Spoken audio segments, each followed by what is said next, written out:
Missing someone. Missing someone. Missing someone.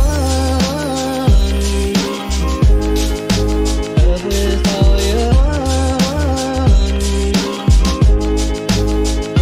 Missing someone. Love with heart. How much you miss it. And you miss it. And you miss it. And you miss it. And you did it right from the start.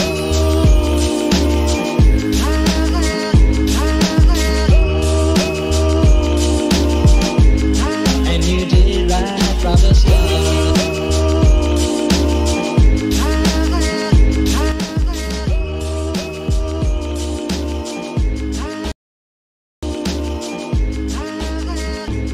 Missing someone is as normal. Missing someone and missing someone is as normal. Missing someone.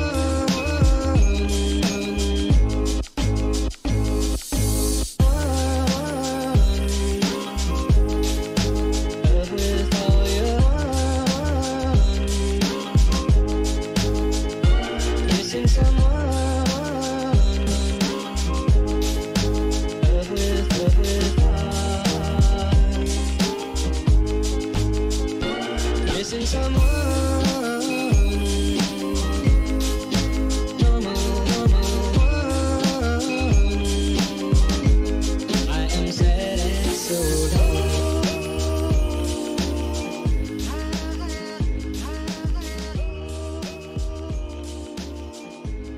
I am sad and so lonely.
There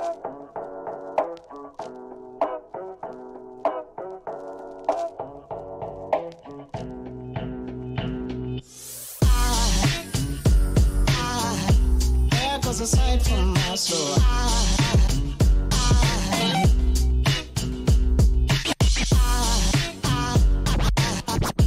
There goes a sight, there goes a sight. Now there goes a sight from my soul.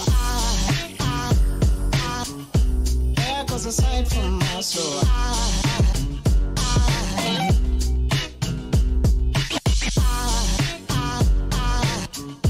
There goes a sight, there goes a sight.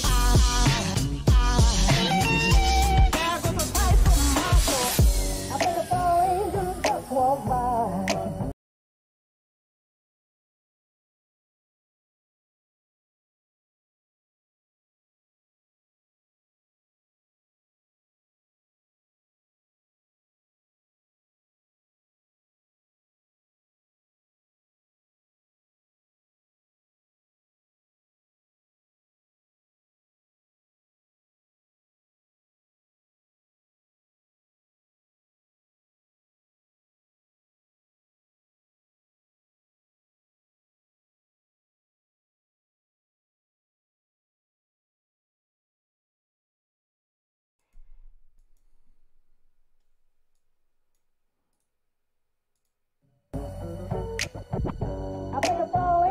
just walked by.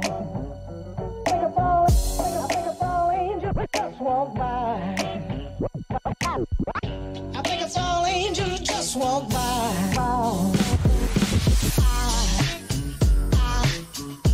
There goes a sight from my soul.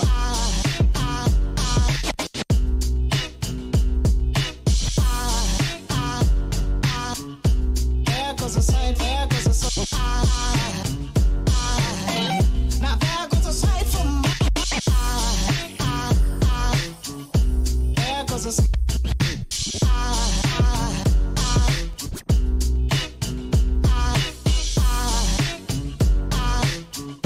There goes a sight, there goes a sight. Now there goes a sight from my soul.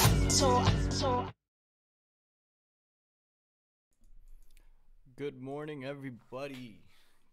Hope everybody's having a great morning. Just going to go over the lineup for today, some of the good speakers that we have today and the times and all that good stuff. We will be tuning into most of these on the list. If I see a lot of people wanting to go for a certain room, we'll switch to it. Let me just get the schedule. The schedule can be found in my Telegram. I'll leave a link. So for today, first we have at 11 a.m. Polymath. At the same time, we have Salt at 11 a.m. So we're going to have to either choose between Polymath and Salt. Salt is a lending cryptocurrency, kind of like you put a collateral and you get a loan for it. It's actually, okay, so either Polymath or Salt at 11 a.m. I'm guessing Polymath. I do own quite a bit of Polymath, and I'm excited to see the team, see what's going on. Then 11:30 a.m. we have Hello Gold, not sure what that is. Then 11:45 we have Block CDT. At 2:20 p.m. we have Sunny Liu speaking for VeChain. 3:10 p.m. we have Kin with Ted Livingston. 3:10 p.m. at the same time we also have Medical Chain. I'm guessing we're gonna go for Kin. For Medical Chain, it's Robert Miller. And then we have 4:15 p.m. Zcoin, XCZ. The speaker is unknown.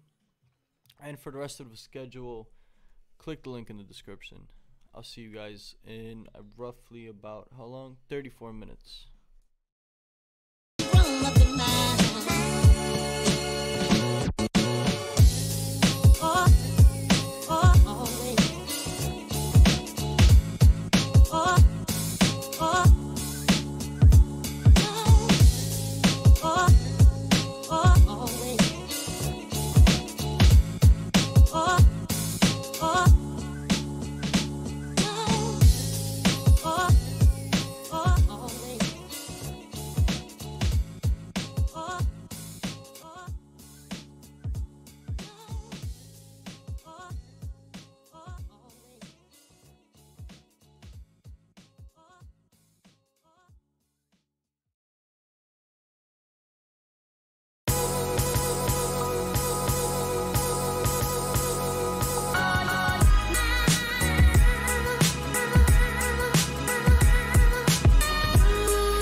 Everything you said they already knew, more or less. Well, here's something that you didn't know. 2 of those special atomic bombs haven't gone off.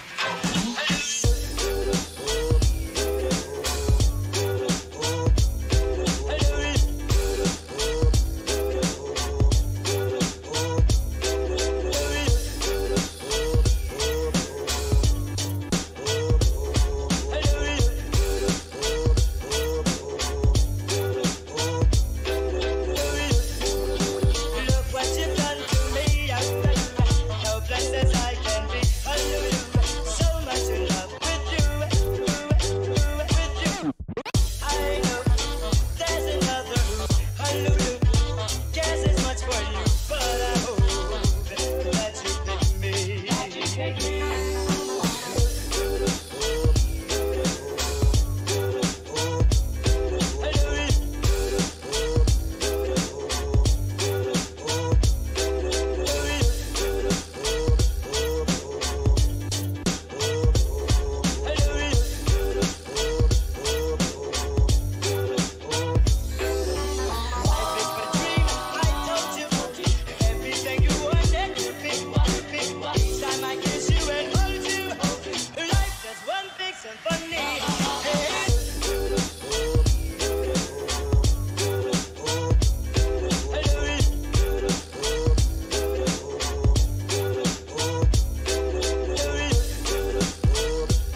Good morning, ladies and gentlemen. Please welcome TV producer and our MC, Naomi Brockwell. Good morning, everyone. Welcome to day 2 of Consensus 2018. I must say I am so impressed to see so many people here at 8:30 on day 2 of the conference. I know there was a lot of partying going on last night, so huge thumbs up to you guys for being here. The panelists that are starting off today are definitely worth waking up for, so we're in for a treat this morning. Got some amazing people lined up.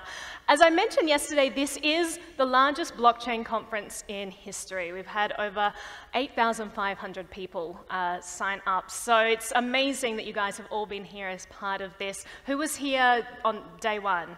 Who watched? Yeah, so you would have seen some awesome people yesterday, some amazing fireside chats, some fantastic panels. I hope you also got a chance to check out the booths. Most of the exhibition and all of the sponsors and people presenting, they're on the floor below. So if you haven't had a chance to do that, make sure you do head down there. And if you hadn't had a chance to chat to speakers and people that you came here to see, try and do that too. They're always milling around, wandering around the floor. Just seek them out and take this opportunity to network with them, to chat with them, because that's what this conference is all about. So I hope you have a wonderful day today on day 2. We certainly have a jam-packed event. And as I mentioned yesterday, this is the anchor of Blockchain Week NYC, which is really, really exciting. There are over 30 events going on at the same time. So if you didn't know that, then go to blockchainweeknyc.com. You'll be able to find out what other events are going on at the moment. They'll be continuing, I think, until the 19th. So once this conference ends, there are lots of fun things to be doing in New York at this moment. So make sure you check all of that out. The hashtags to be using are Consensus 2018 and Blockchain Week NYC. If you want to be tweeting out pictures or anything, I know that CoinDesk has been checking their social media, so they'll be retweeting a bunch of stuff. If you have anything fun to tweet out, that's always awesome. And just a housekeeping item, I noticed you all have your badges, which is great. You would have noticed that security is super tight for obvious reasons. So anyone without a badge will not be allowed to enter and will be removed from the venue. So make sure you don't lose your badge, you keep it on you at all times. That's super important. So just keeping you aware of that so that you don't misplace it or do anything. Now, there is a live stream of this event. You would have probably seen yesterday that CNBC is also here doing live streams.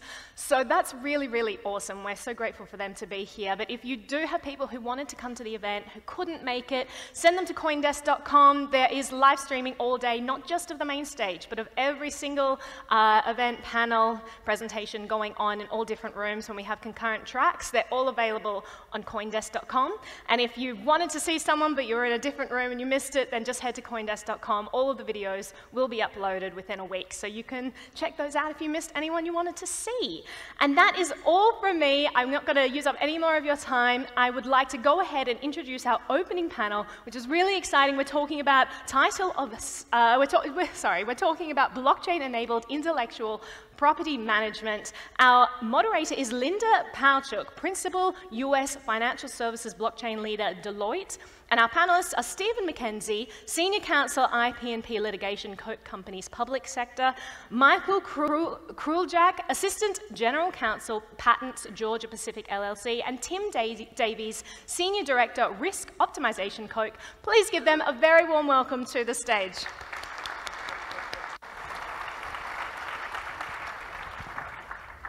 So good morning, and by way of introduction, but also by looking at the audience, I think there were a lot of people having a lot of fun last night. The audience is a little thin this morning. But granted to say that yesterday was definitely an action-packed day. I could surely not have predicted that the topic that I'm going to share with you today with my clients here would be more meaningful than what some of the things that I learned yesterday. Many of the conversations I had yesterday with both very established companies as well as startups is companies are looking for practical ways to build business cases that are not only legitimate, explainable, but simply defined. So today it is at this time that I'd like to introduce a topic that we're going to talk about, which is associated with blockchain and intellectual property. The process of intellectual property and also the associated increasingly importance of that in our economy is developing key aspects of managing that intellectual property has not changed in decades. No surprise that we would be looking at it from a blockchain technology perspective. With that, Deloitte and Koch have built an industry-led platform to address the needs of IP management. As a result of that, there's a couple of things that I'd like to draw to your attention. Koch is a leading and one of the largest companies in America. Koch is comprised of a diverse set of businesses, including chemicals, building products, consumer products, electronics, and several other types of companies. Specific to Koch, if you can't find a use case in the context of Koch Industries for blockchain, then you probably aren't looking very hard. And so today we're going to talk about the intellectual property use case and its business case. A few important items that I want you to take away from this discussion this morning. The first is good ideas often emerge from places you least expect them. You'll learn more about that in a moment. Also, based upon the work we've completed over this past year with Koch and Deloitte and others, it's clear that the IP management area is absolutely ripe for blockchain technology and transformation. Lastly, as you'll hear at the end, there's an opportunity for several of you to get involved. As I know that with both very established and traditional companies, as well as with companies that are in startup mode, this is a topic that you will find very important and very interesting. As such, and as the speakers have already been introduced, let's begin. So can you tell me about the genesis of this intellectual property use case? How did it get started? Well, maybe, Linda, I can start with that. So picture someone, if you will, picture in your mind someone scribbling on a whiteboard. And at least for me, that can sometimes be sort of the genesis, the beginnings of a good idea, beginnings of an innovation. But I think it's often the case that organizations, large organizations like the one we work for, imagine that those ideas, those innovations, only emerge after sort of careful, deliberate planning. And sort of even more than that, if it's something that's technological in character, we imagine that technical teams must take the lead. Now, that may sometimes be true, but it certainly wasn't the case here. I sponsored a workshop last year led by a team from Deloitte on blockchain. And Steve joined that session. We asked him to come for a variety of reasons. Most of all, in fact, we hope by having a sort of sensible legal mind in the room, they'll keep us grounded, so to make sure not too much crazy happened. Really, that's what we're after. And it wasn't what I expected. He was the one at the end of the session, scribbling on the whiteboard, sketching out a solution to a problem that he really cared about. So really, that was the beginnings of things. Yep. Yeah, so after being voluntold to kind of go ahead and attend this blockchain workshop, I didn't realize I was going to be the king of crazy at the end. But after a couple hours, I realized that blockchain had the potential to solve a tremendous inefficiency in the IP ecosystem, especially around chain of title and ownership. And if we take a step back and what we mean about intellectual property, it is the patents, trademarks, copyrights, and trade secrets or know-how that make up a particular good or service.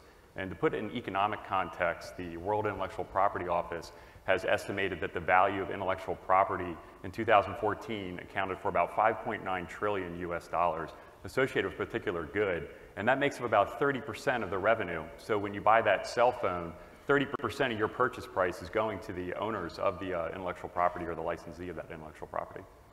So guys, what is the problem we're trying to solve using blockchain with IP? Sure. So if you think about tangible assets like a house or a car, imagine a system where you didn't know who previously owned your house or who previously owned your car. Would you be able to resell the house? Would you be able to get a loan? Would your car be repossessed? That's exactly the problem that we face today with intellectual property. We don't truly know who owns it or who uses it. And the current system is just not set up for it. It's just not fit for the particular purpose, especially in today's economy. And unfortunately, we just kind of accept that as fact, but we're all worse off because of it. What are some of the shortcomings with that process today? So some of the shortcomings, for me, if I were to sell or license you a piece of intellectual property, I should be able to record that fact cheaply, unambiguously, and so everybody can rely on it. Or if I were to sell a piece of intellectual property, I shouldn't be able to resell that to somebody else. Unfortunately, the system, that's exactly what happens today. The system does not allow you to do chain of title search. It does not allow you to verify ownership. And because of that, we really are worse off. And to also kind of take a little bit of a step back is because that system is very inefficient, it's paper-based, it's decades old, we actually cannot effectively use innovation in today's economy. How does that affect Coke today? So if you imagine most intellectual property offices, they'll record whatever you send them, including the US Patent and Trademark Office. So right now I could just go ahead and just make up any piece of paper, send it in, and they'll record that as the true ownership. Anybody in this room could actually drop a notice in the United States Patent and Trademark Office conveying rights of the patent portfolio of a given company to yourself or another company, and it would actually get recorded. Mm-hmm. Interesting. So, within the context of the existing process, because a lot of the companies that are looking at use cases, you're trying to solve the problem, but you're also looking at what are some of the actors and what's the high-level process associated with the problem you're trying to solve today with blockchain. So I think it is helpful to have a general sense of the IP process, to understand the problem that we're talking about, and also to appreciate how the blockchain fits. Focusing on patents, there are basically four actors. You've got your inventor, you've got the employer, you've got the patent office, and you've got the commercial party that's going to take the invention and put it into some type of revenue generating form. That commercial partner can be the inventor or the employer, but it's oftentimes a third party that has a business relationship with one of those two. So let's use an illustration. So pretend I'm a bartender and I concoct a new recipe for a drink. Let's say it's bourbon and orange soda. I believe that this drink actually tastes pretty good, and so I'm interested in testing it. So as my friends come to the bar and I'm experimenting with them, I'm seeing that it's a hit. I think I want to even come up with a way to brand this thing. Let's call it Bojo, and so now the next step, because of my relationship with the bar owner, whom we'll call Mo, I probably have an employment agreement. That means that I have to essentially assign my rights in that invention over to Mo. That's the first transaction that occurs in the chain of IP ownership. Now recognize we're still suspending reality here, because one, I'm pretending that this is a patentable idea, and two, the desecration of bourbon with orange soda is something that I'm pretending is not dreadful, right? So the next thing that takes place is because of the commercial appeal that Mo is sensing with this new recipe, he's thinking that, if I have exclusive rights to this recipe, then I might be able to line up everybody to come to my bar to enjoy it, obviously maximizing profits. Or maybe because I don't have the capacity to handle that type of volume, I'll license this, and I'll generate revenue as a basis of a royalty that I attach to others who license this from me. So what does Mo do in that case? He hires his patent attorney, and he then has a patent application prepared. The patent attorney files it. Now your second IP ownership transaction has occurred, the establishment of those rights with the patent office. So once a patent is recorded, what does that do to the process? And again, Bojo is an interesting concept, and I think there's a lot of startups, particularly here in the audience, that would have a big interest in what we're talking about. So what's the recorded process? How does that work? Yeah, so that's actually this is the start of the process, is actually recording that patent rights. But with most intellectual property, the value may lie with somebody else who can monetize it or commercialize it. And if you take Mo, for example, his bar is only so big. You can only serve so many patrons within New York. So he realizes that maybe everybody should enjoy this drink. So he goes and he seeks out other bar owners that maybe want to license the recipe from him. And again, that kind of begins the chain of IP ownership and IP use and transfer. So how is this reconciled, and what's the information from a recorded process so that everybody knows what the ownership is? Yeah, I think so reconciliation in the IP space is a complete misnomer. The system is just not set up for it. As we mentioned before, it's decades old, it's paper-based. You never get true verification of actually who owns it or who is using a particular piece of intellectual property. And if you take, going back to Mo, for example, when Mo licenses out his recipe, every licensee is going to want to do what's called a reverse chain of title search. They're going to want to go back and make sure that, did Mo have the rights from Mike? Did Mike have an obligation to actually, assign those rights to Mo through his employment agreement? And then a real savvy licensee is going to even go one step further and say, well, now I want to make sure that Mike didn't, misappropriated the recipe from his previous employer. And you can see right now that, one patent, one idea, the chain is becoming very complex. It's, lots of friction to go ahead and to do that, so the licensees get comfortable in the process. And, this is pretty standard in the industry. One of the Coke subsidiaries has a business of licensing intellectual property, and this is what they do. And it's very paper-based. It's high friction transactions where the licensees have to go back and they just continuously do these reverse chain of title searches going back 20 or 30 years since the inception of the IP. The other thing too with intellectual property, which is really important, especially kind of as a startup company, is you want to monetize that, and some way you do that, you can either license it or you can go to your bank and you can get a security interest. And I think that's where a lot of companies, they do that first thing out, is they take their intellectual property to bank as collateral for a loan. And with that process, the bank's going to be doing exactly the same thing. They're going to be looking through to make sure that the owner has the intellectual property, to make sure that it's a low-risk loan, that they're going to be able to pay it back. And we had a situation at Coke just at the end of last year where we were doing it was a smaller transaction, involved about 100 IP assets. And it was a small company and it had some license agreements in place. But during the due diligence process, when we're doing this reverse chain of title search, we realized that a handful of the most recent patents were under a security interest from a bank. And we never found the security interest to be released. We couldn't find any record of that. And to make matters worse, the bank was out of business. So, and because of that issue, we actually had to delay closing on the deal. It took several days to contact, previous employers of the bank, track down the loan payout, the security interest payoff, and it cost us probably about $40,000 to $50,000 just in attorney time, just for this one issue. And that happens over and over again in most mergers and acquisitions transactions. So we've certainly declared it's an inefficient process. Mike, what are some of the tools that make this a challenge today? Linda, you heard what Steve said about the reverse chain of title search. That's what we undertake prior to finalizing the sale of an IP asset, or in many instances, the licensure of an IP asset. But understand that what that does is it gets us to a level where we have some comfort that, based on our review of that chain of title, that we haven't seen anything. What we must be careful to understand is that, getting comfortable does not translate to certainty. Always, even after that step is performed, we're going to have lingering uncertainty associated with an encumbrance or a mistake that still might lurk somewhere in the chain of title. So what do we do to address that? Well, we undertake what is a complex and extensively negotiated set of protections.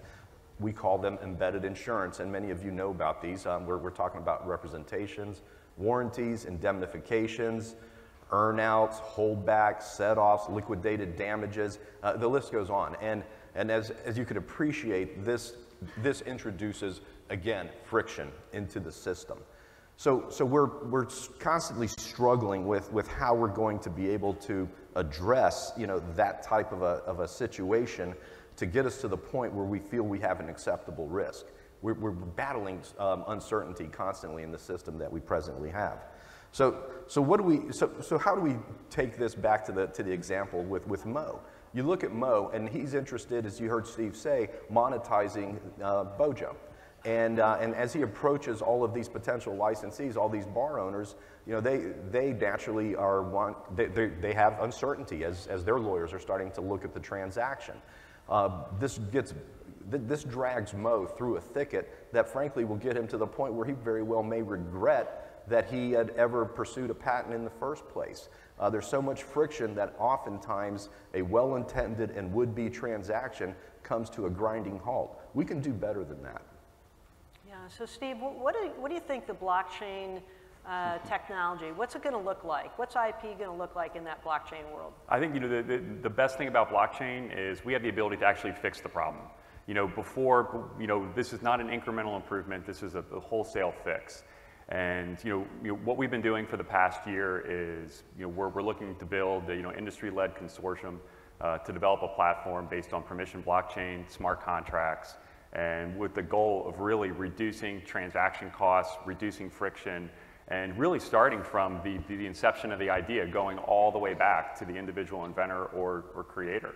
And that's what we have with our platform. And if you look at Mo, for example, imagine Mo being able to use a blockchain platform. Everything would be seamless. There'd be no friction. All the licensees would get instant verification of ownership going all the way back to Mike. He could set up a smart contracts to self-execute and collect royalties based on that.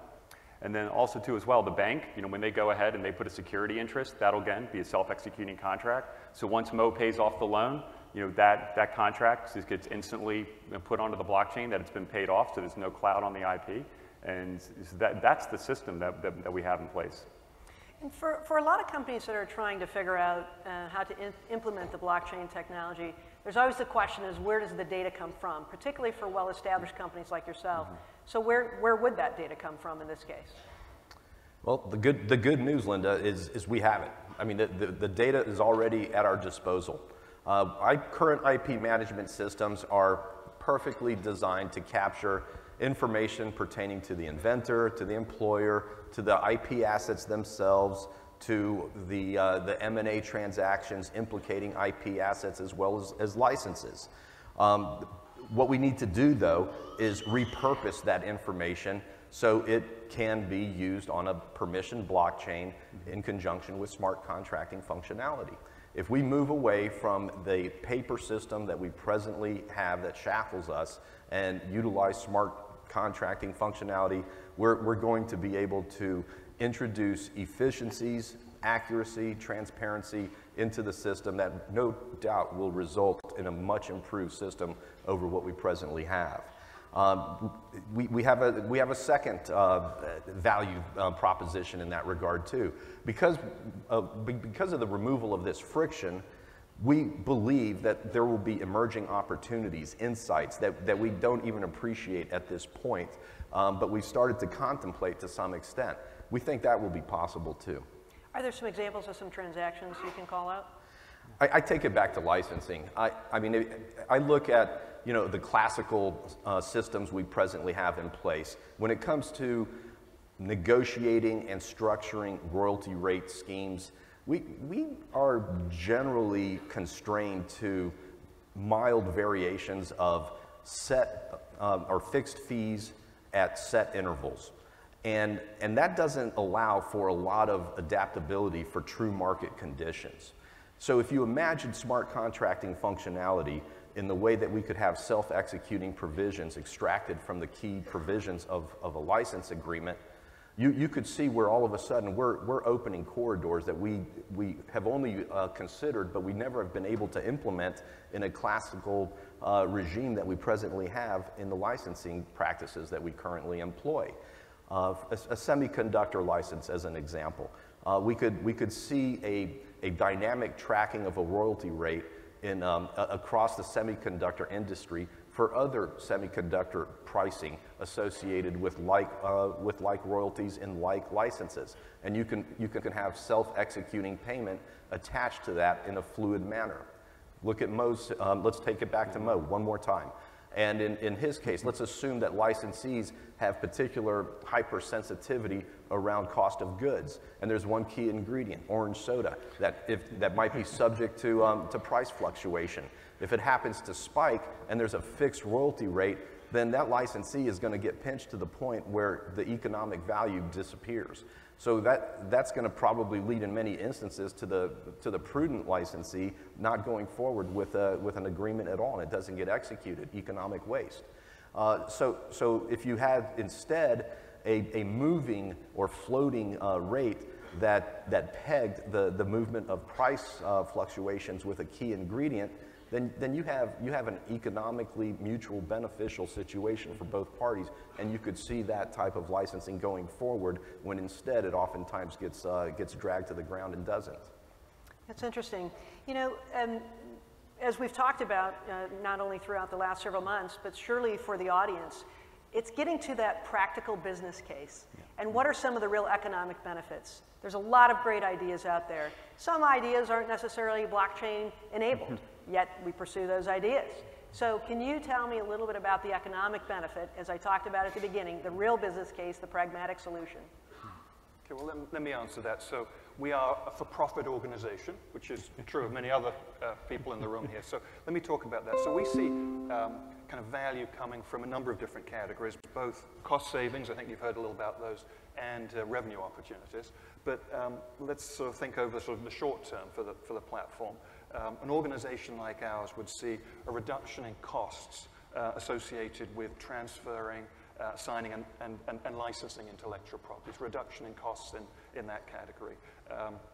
The M&A process that Steve has talked about a number of times, the due diligence costs in those areas would be substantially reduced.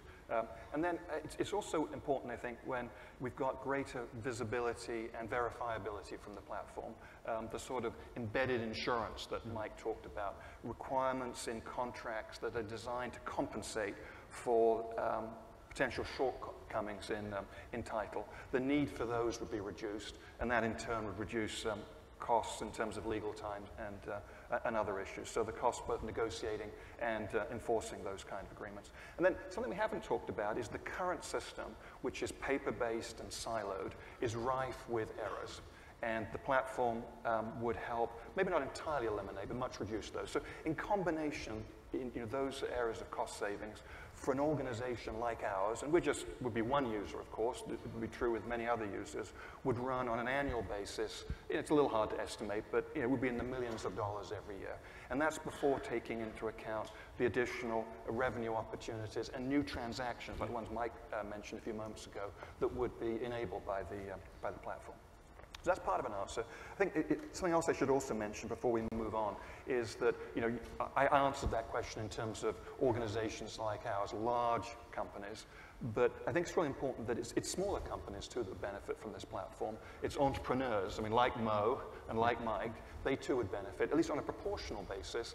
I think smaller entrepreneurial companies actually would benefit more than large companies from this. After all, with all its faults and shortcomings, the current process is really designed to meet the needs of large companies, not the broader business community. So with that, and a lot of the conversations we surely had yesterday, a lot of companies want to know, so how do they get started? We've talked a little bit about the business problem itself. We've talked about the need for the platform. We can surely exhaust the needs for technology, but more importantly, how do you get people involved here? Well, again, maybe I can answer that. So, hopefully we've at least explained in a way that is clear to people in the room why we believe this is a problem worth working on. And our objective is actually pretty straightforward. It's ambitious, pretty straightforward, which is to transform the way intellectual property is managed. And if we can do that, we believe it will reduce costs, increase transparency, and enable new transactions and new revenue streams. And when that happens, it will benefit the owners of intellectual property, the users, the creators of intellectual property, and society as a whole. Now, this is a journey we're on, and we've been on with Deloitte and others over the past year. It's a journey we're on, but to be successful, we know we need partners on that journey. So that's why we're at the point of the process now where we're looking to partner with other organizations to make this a success. And in the short term, we'd envisage partnering with a core group of companies that share our vision, share the view of the opportunity and the way we're approaching it, and are in a position to commit time, effort, and other resources in order to make it a reality, to make it something that's valuable. And over time, we picture that coalition growing, expanding to include a broad group of stakeholders. Something else I should mention, which has sort of come up, but it's worth emphasizing, some things about the platform. What we've built is industry-led, but not intended to be specific to any one industry sector. It's a permissioned blockchain, smart contract-enabled platform. We don't see a role for tokens. We don't see a role for ICOs. That's the approach we have on this. So I mean, having heard this, I think that people in the audience may fall into a number of different categories, but at least some of those could be yes, no, don't know. I mean, if yes, if having heard this, you know you're from an organization that would kind of share the vision we have around improving the way intellectual property is managed, and you feel you may have an interest in partnering with us, I hope you'll contact us. I mean, no. I mean, that's fine. If no, that's fine. But I hope you'll wish us well from the sidelines if that's the case. And, I mean, there may be a whole bunch of people that fall into this larger I don't know category. And, I mean, hopefully we provided you with some information and maybe at least, to a small extent, infected you with some of the enthusiasm we have around this topic. And if it's an area where you think it may be relevant for your organization, I hope you'll take the time to share what you've learned with those in your organization who are responsible for managing intellectual property. And if it's something that they believe may be of interest, that they can contact us. And I mean, you can contact us using the information on the online program for this event. On the Koch Industries LinkedIn page, there's a section that talks about this project. To the extent you have contacts at Deloitte, I'm sure they'd be happy to put you in contact with us. But again, just at least to finish my answer to this, you know, we hope that you will join us in changing the world, at least not joining us, sort of supporting us from the sidelines, in changing the world by altering the way intellectual property is managed. It really isn't fit for purpose right now. That's terrific. So Steve, Mike, Tim, any final thoughts before I render my final comments? Yeah, I just want to give a big thanks to Deloitte for turning my scribble over a year ago into reality. I think this is great. And there's a lot of people within Koch that have really supported us, from leadership all the way down to the people on our staff who've really kind of made this a reality. And there's also a lot of other outside people that have supported us as well. But I just want to give a big shout out to Chris Mammon and Ted Milner from Hogan Lovells. They've been very supportive of us over the last year. And Andrew Thompson from Withers and Rogers as well, and Patrick Forrest from New Leaders. He's put us in touch with many people, many industries that support our vision. So, and then as Tim mentioned, you can find out more on the Koch Industries page. We've got a specific showcase page on the LinkedIn site to talk more about this project. We hope to be uploading content on a regular basis. And that's it, but thank you. Great. So my final comments, as I mentioned at the onset, is ideas come from not so ordinary places. Sometimes we're looking too hard to find the most obvious idea. But as you could hear from the Koch team here, there's a significant opportunity that pervades not only traditional companies, but surely also is pervasive across the startups. It's a very important topic, and it's surely one that is perfectly suited for the blockchain technology world. So we thank you.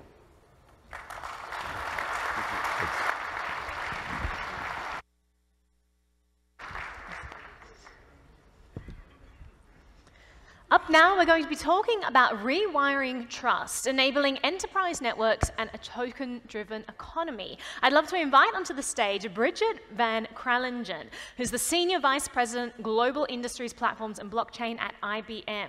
Bridget leads IBM's business and technology capabilities and has established IBM as the leading enterprise blockchain provider. Can you please give her a very warm welcome to the stage?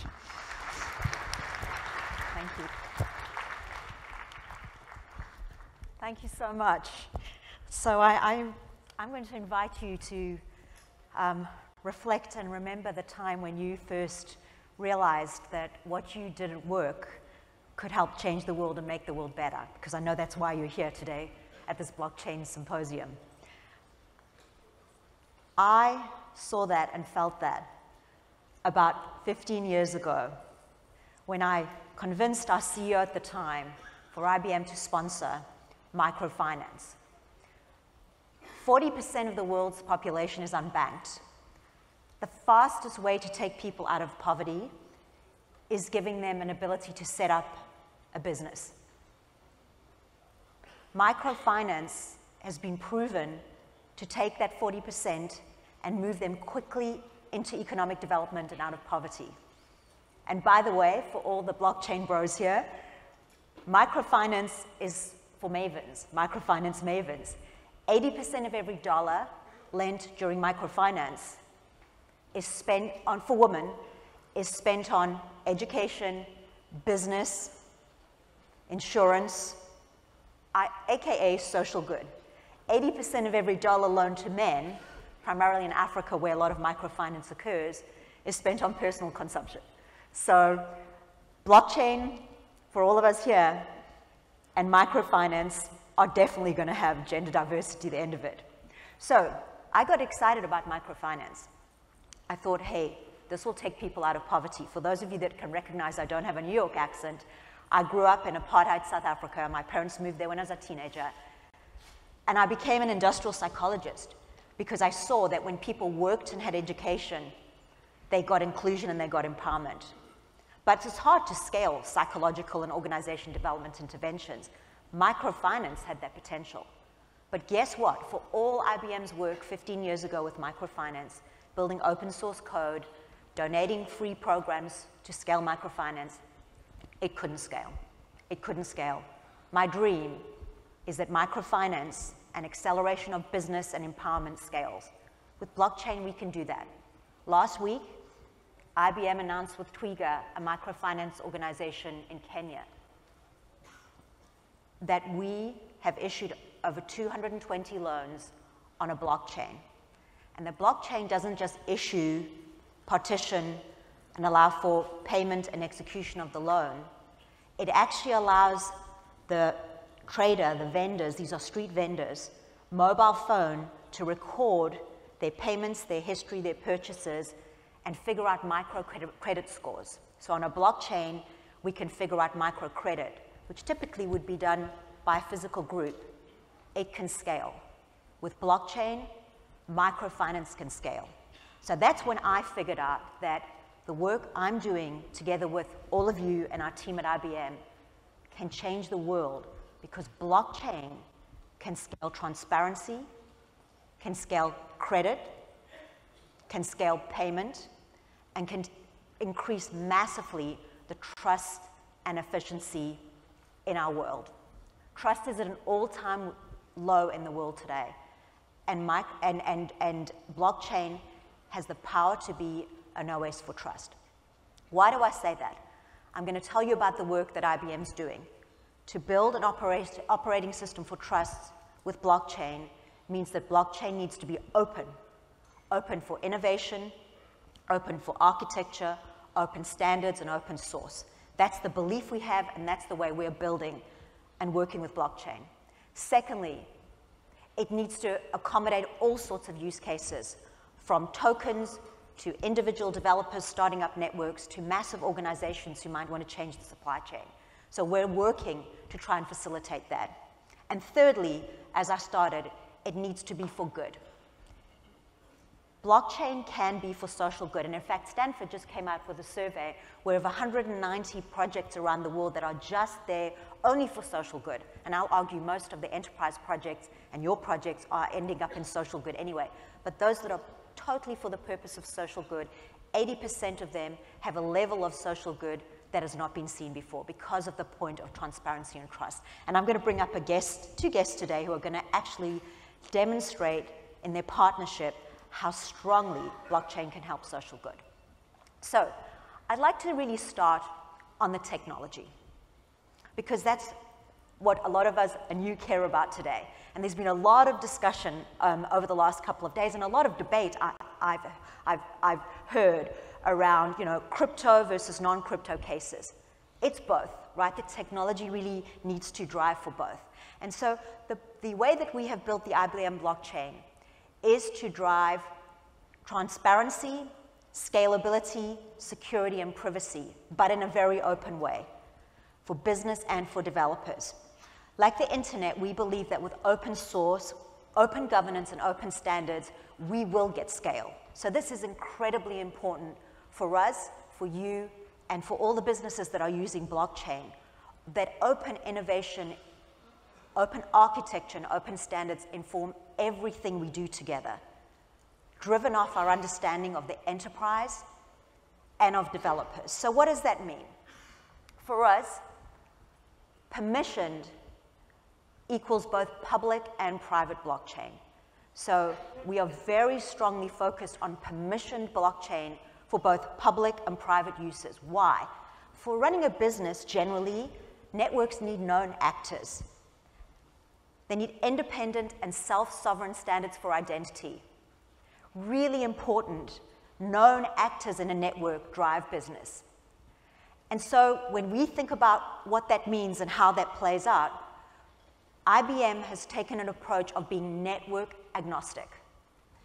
We are open, we are interoperable, and we're powering all types of networks. So we're really excited about that. We're introducing capabilities that allow and accelerate even more openness. We have launched at the end of March a beta for IBM's blockchain starter, for any developer to get up and running and use our blockchain for free.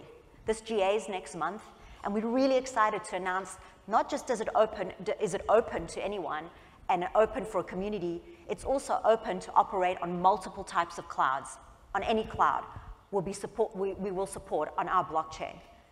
Secondly, I'm also delighted to tell you that, and you'll be able to see this in our booth, we are working together with Hyperledger to support Ethereum smart contracts interoperating with Hyperledger.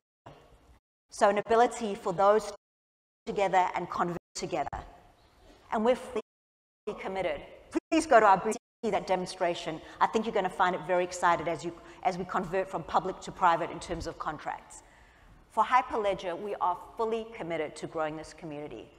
We think this open standard, open governance is critical. We've seen this roll out many times in new technology. It's a way to accelerate adoption around the world. We're delighted to see both the growth of Hyperledger. We're now on to 500 engineers, 220 companies, all contributing into Hyperledger. Quilt and Cello are a big part of what we've been building together with the community, and we are looking forward to that. And then the innovation is continuing to accelerate. So I know we had a lot of discussion yesterday about zero-knowledge proof, something we feel very strongly committed to. So Hyperledger in 1.2, again demonstrated in our booth today, you will see that zero-knowledge proof exists very clearly for individual identity. So like with the Civic beer truck, you can actually take your proof that you're over 21 years old and no one can see your data. We can mix up identity for identity proof, which I find very exciting. And I must say that I'm very, very impressed with the beer truck. My only request next time is that you please do include the rosé and the champagne. It's not quite there with just beer. Secondly, on zero-knowledge proofs, Hyperledger 1.3, which will come out in the third quarter this year, will mix up not just identity but transactions. So you will be able to actually transfer to a permissioned blockchain the proof of identity and the proof of transaction without actually giving the data or disclosing the information about it.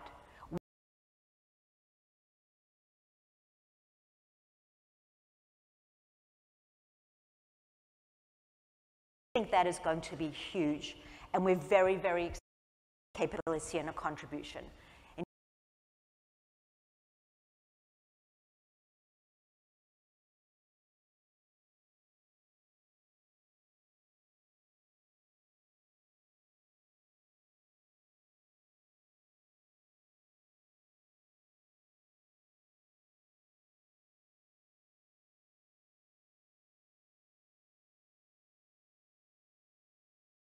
And that is our belief in the token economy.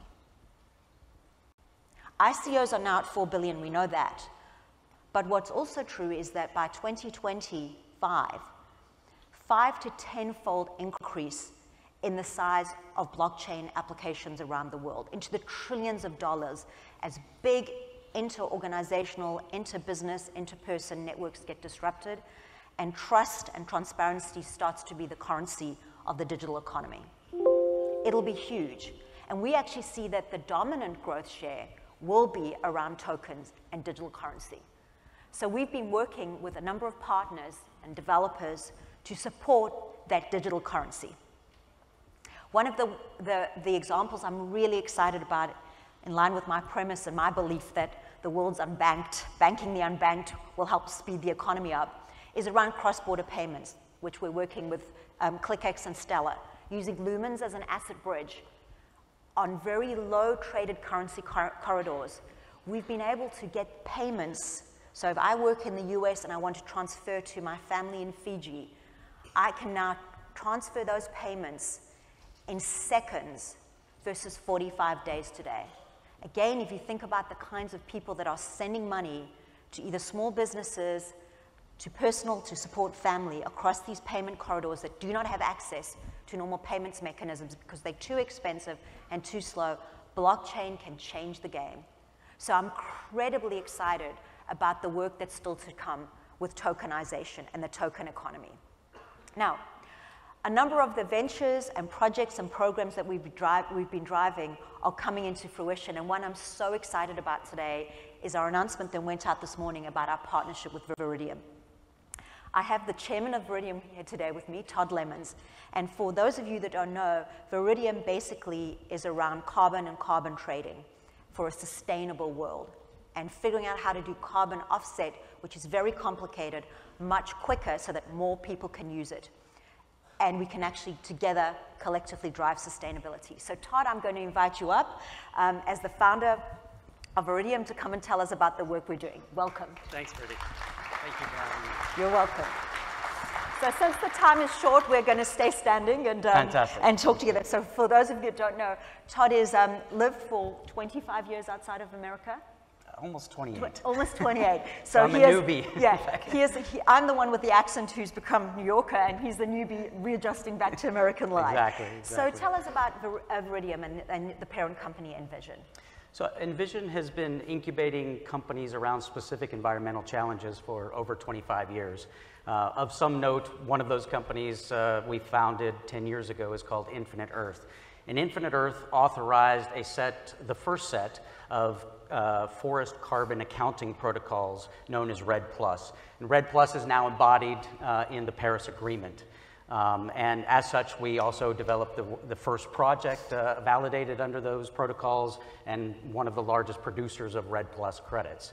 Viridium is just the next stage in that long journey of trying to create economically viable sustainability solutions for both corporations and eventually, hopefully, for individuals. So I know it is very challenging to use carbon credits today. What are the challenges for companies that would like to use carbon credits? It is. It's really it's a complex process. So if you're going to measure the carbon footprint of a candy bar that you produce, you have to measure the carbon footprint of the cocoa and the palm oil and the sugar and all the other ingredients. And each of those ingredients have different footprints depending on whether the cocoa came from Guatemala or from the Ivory Coast.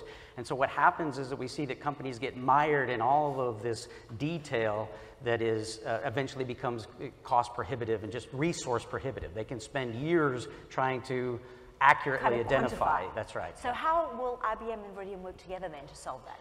So we plan on using IBM blockchain technology to issue and manage tokens on the Stellar network, and then to integrate those into hopefully the blockchain's industry-specific platforms that IBM is currently developing. And that Viridium token will greatly facilitate not just digitizing the underlying asset, which is the carbon credit or the environmental mitigation credit, but also to completely automate the entire accounting, carbon accounting and offsetting process, which again is incredibly complex and cost prohibitive. So do you think that what do you think that the blockchain does that can't be done today? Again, it's that automation. So first it takes the asset, which doesn't, as a conventional carbon credit, doesn't sit very well on the balance sheet of companies. Yeah. It's difficult to classify and so on. But then most importantly is the utility that it provides. Again, this carbon accounting, so the measurement, then the complex selection process of vetting different carbon standards, different projects within those standards, different grades of projects. And so it takes and automates that entire process so that essentially seamlessly and without thought, a company or an individual can just by transacting in the token can. So it seems like that would make a big difference for both companies and then also us in our everyday lives potentially if this takes hold. Absolutely. For companies, what it means is that their ability to actually engage in environmental mitigation or offsetting these liabilities mean higher ESG ratings. And of course, that's demonstrated to have quantifiable results on capital costs and on shareholder value. For us as individuals, I think the more exciting thing is that together with IBM, we're pioneering an entirely new conservation model. Yeah. So that has, and it could have a dramatic impact. Right, where individuals could be in the esoteric world of carbon credits could actually be accessible to individuals like you and me. Absolutely. Which is, a very exciting world in terms of trust and transparency, and only with blockchain. Definitely. Thank you, Todd. Thank you very much. Thank you so much for the partnership and working with us. No, we're humble. Thank you. Appreciate it. Thank you. So, sustainability and carbon are tremendously powerful use cases. And I want to really talk about carbon credits and tokenization of carbon is a really important one. But plastic has the same potential. We're working with Plastic Bank. Did you know that the volume of fish in the sea by 2050 will be actually exceeded by the volume of plastic? It will just think about that. Just think about that for a minute, that you'll have more quantity volume of plastic in the ocean by 2050. So Plastic Bank, which is one of our clients, is trying to figure out a way how to tokenize plastic and the collection and recycling of plastic of value on a blockchain and make sure that that can be traded for goods and services. So really exciting dimensions of the token economy where I believe networks and utilities can be surrounded around all sorts of objects that can create value in the future by all sorts of small business networks, not just the large. The other things besides tokenization that we're seeing, though, are also very powerful use cases. So just to give you a sense of the acceleration and scale of blockchain for business, I just want to touch on a couple of things. Food safety. We're working with Walmart and 10 retailers and consumer packaged goods and food companies. We can now trace, track, and recall food in 2 seconds with about 18 companies, thousands of SKUs and transactions on a blockchain. Today, best in class is 6 days and 18 minutes. Very, very exciting. We announced last week that we can put diamond rings on a blockchain. Just like Todd said about carbon credits, same thing. How do you know that your diamond ring is produced sustainably and is not with blood diamonds and is not with conflict metals? Now on a blockchain with Helzberg and Richline, you know that your diamond ring is produced and sourced sustainably. By the way, most millennials, 73%, will pay more for sustainable produce, sustainable items, sustainable clothing, sustainable coffee, than not. So sustainability and provenance are huge, whether it's in contracts, insurance, art, medicine. We're seeing massive use cases around there. And then finance and payments. You know, we talk a lot about things like trading and clearance and settlement, but think about this for a minute. 50% of small businesses can't get the finance they need in time to execute the transactions they have, particularly those that export. So in Europe, we're working with We.Trade, a consortium of around 8 large European banks, and we put cross-border financing for exports for small and medium business on a blockchain. This takes the financing, checks, balances, setup, and execution to less than a day from weeks. That's huge in terms of taking out friction and increasing the speed of the world's economy and increasing the growth of business for people like you and me. It really will drive, I believe, inclusion for people into business. And again, going back to my roots in South Africa as a psychologist, I'm telling you, when people can drive business for themselves, not just get a job or an education, but can drive something they create, that's when we spark the world. So, on the subject of sparking the world, and all of us as developers sparking the world, I want to then talk a little bit about, there's loads of business good that blockchain can do. Loads of business good, whether it's food trust, whether it's insurance, whether it's diamond rings, right? Whether it's cross-border finance, whether it's smart contracts. But there is also loads of social good. So today, we're announcing a challenge for you as developers, a challenge for good. in order to help with donations in the world. So let me give you a little bit of context. Today, with all the crises we've been through, the climate and environmental and weather crises of the last few years, donations are actually 11% down. 11% down over the last 3 years. Why? Why? A big part of that, we believe, is that people don't believe where the money's going. They don't see where the money is going, right? You can't track it, you can't trace it. And that's important. People want to know, if I put money, or my government, if I lobby my government to put money into something, where is it going? And so what we're announcing today, together with Global Citizen, is a blockchain that actually tracks donations, which I'm incredibly excited about, between governments, the institutes that administer donations, and us as the individual. And we're announcing a challenge to all of you to help us build that blockchain. So to tell us about that, I'm going to invite up on the stage Simon Ross, who's a founder and managing director of Global Citizen, and they really are about accountability and transparency for giving and donations. Simon, welcome. Bridget, thanks for having me. Thank you.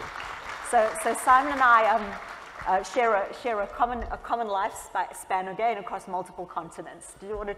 I know you're a New Yorker today, but give us a little bit of personal background. So, like Bridget, I'm a New Yorker today, but I spent years living outside of the country that I grew up in, Australia.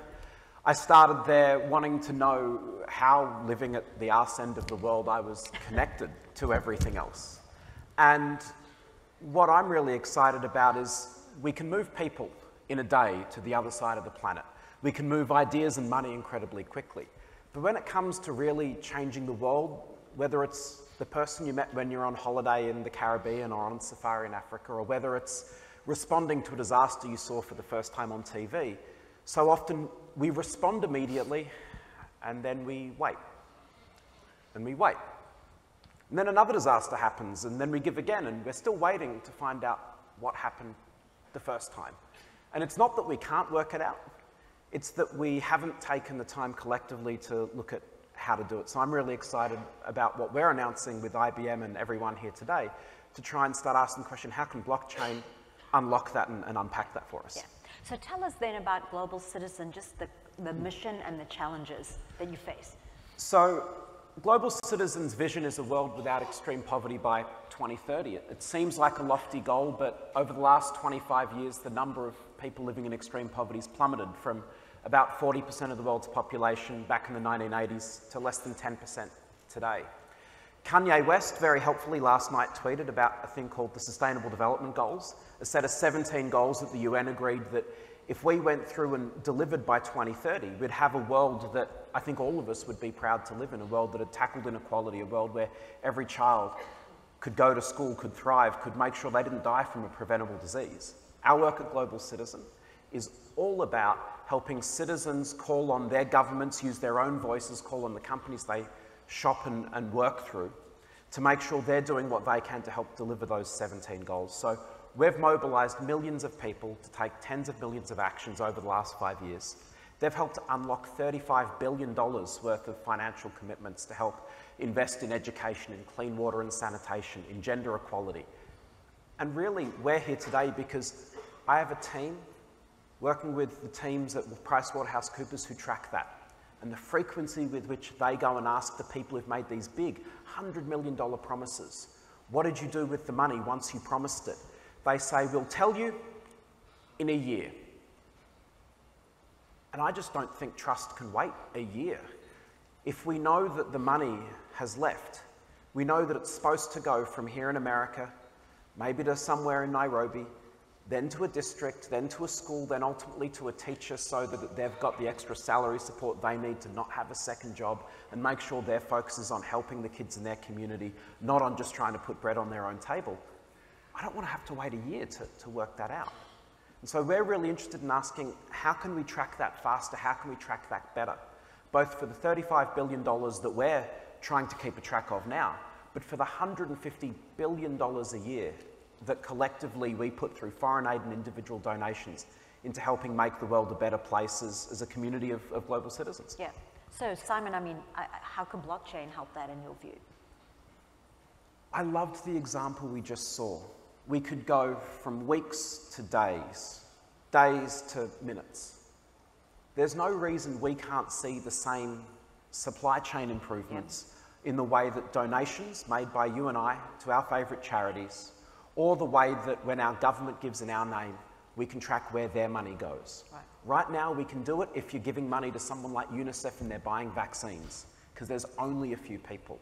You give money to UNICEF, they pool it, they go to Pfizer or GSK and they buy $1 billion worth of drugs, and then they get delivered. But what if it's a teacher? What if it's a well?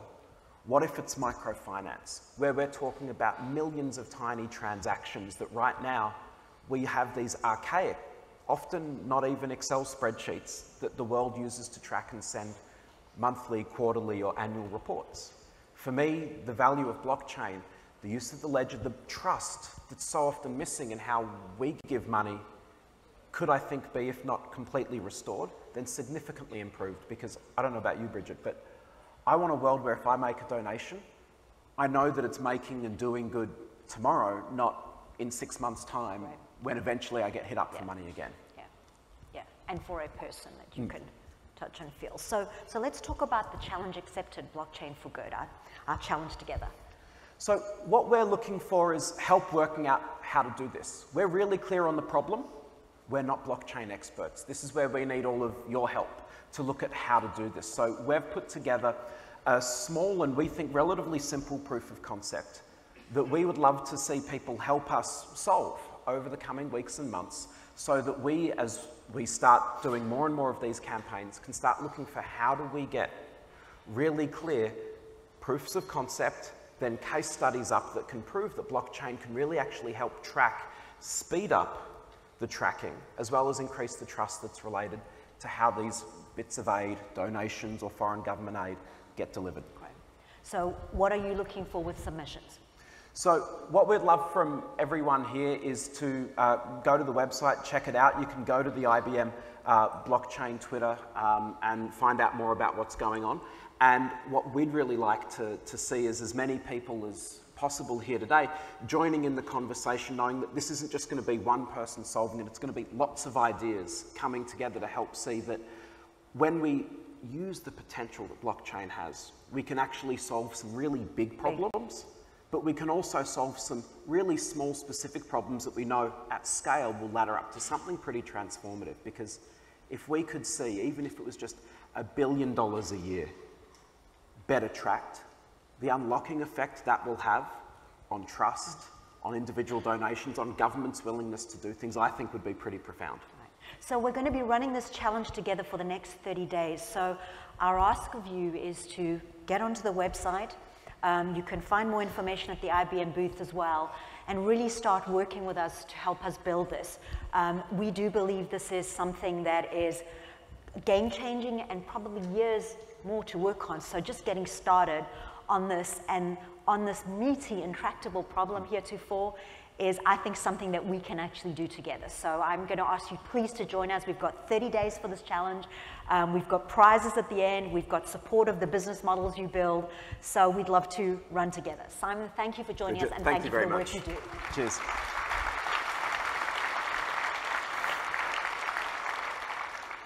Right, so 25 years ago, the internet unleashed this innovation and created a connected world, right? Largely used for search and simple transactions. We've got the potential to rewire the businesses of the world and create networks between individuals for productivity, for use, and for value that we couldn't even dream existed. We are so excited in IBM about this technology. Many of my team are here today. You've heard them, go and please see them at the booth. Every one of them is passionate about helping build this technology, support what you're doing, and make sure we make this open, trusted, and transparent so it can scale. The thing about blockchain, I believe, it's not just for the few. If we do this right, it's for the many. It's for the many. And our mission and belief at IBM is that we should make this technology available for all of you, but for the many in the world who can use it so productively. We're excited. We believe it's a game changer for business and economies, but also for everyday individuals like all of us to live a better life. So we look forward to this journey with you, and thank you.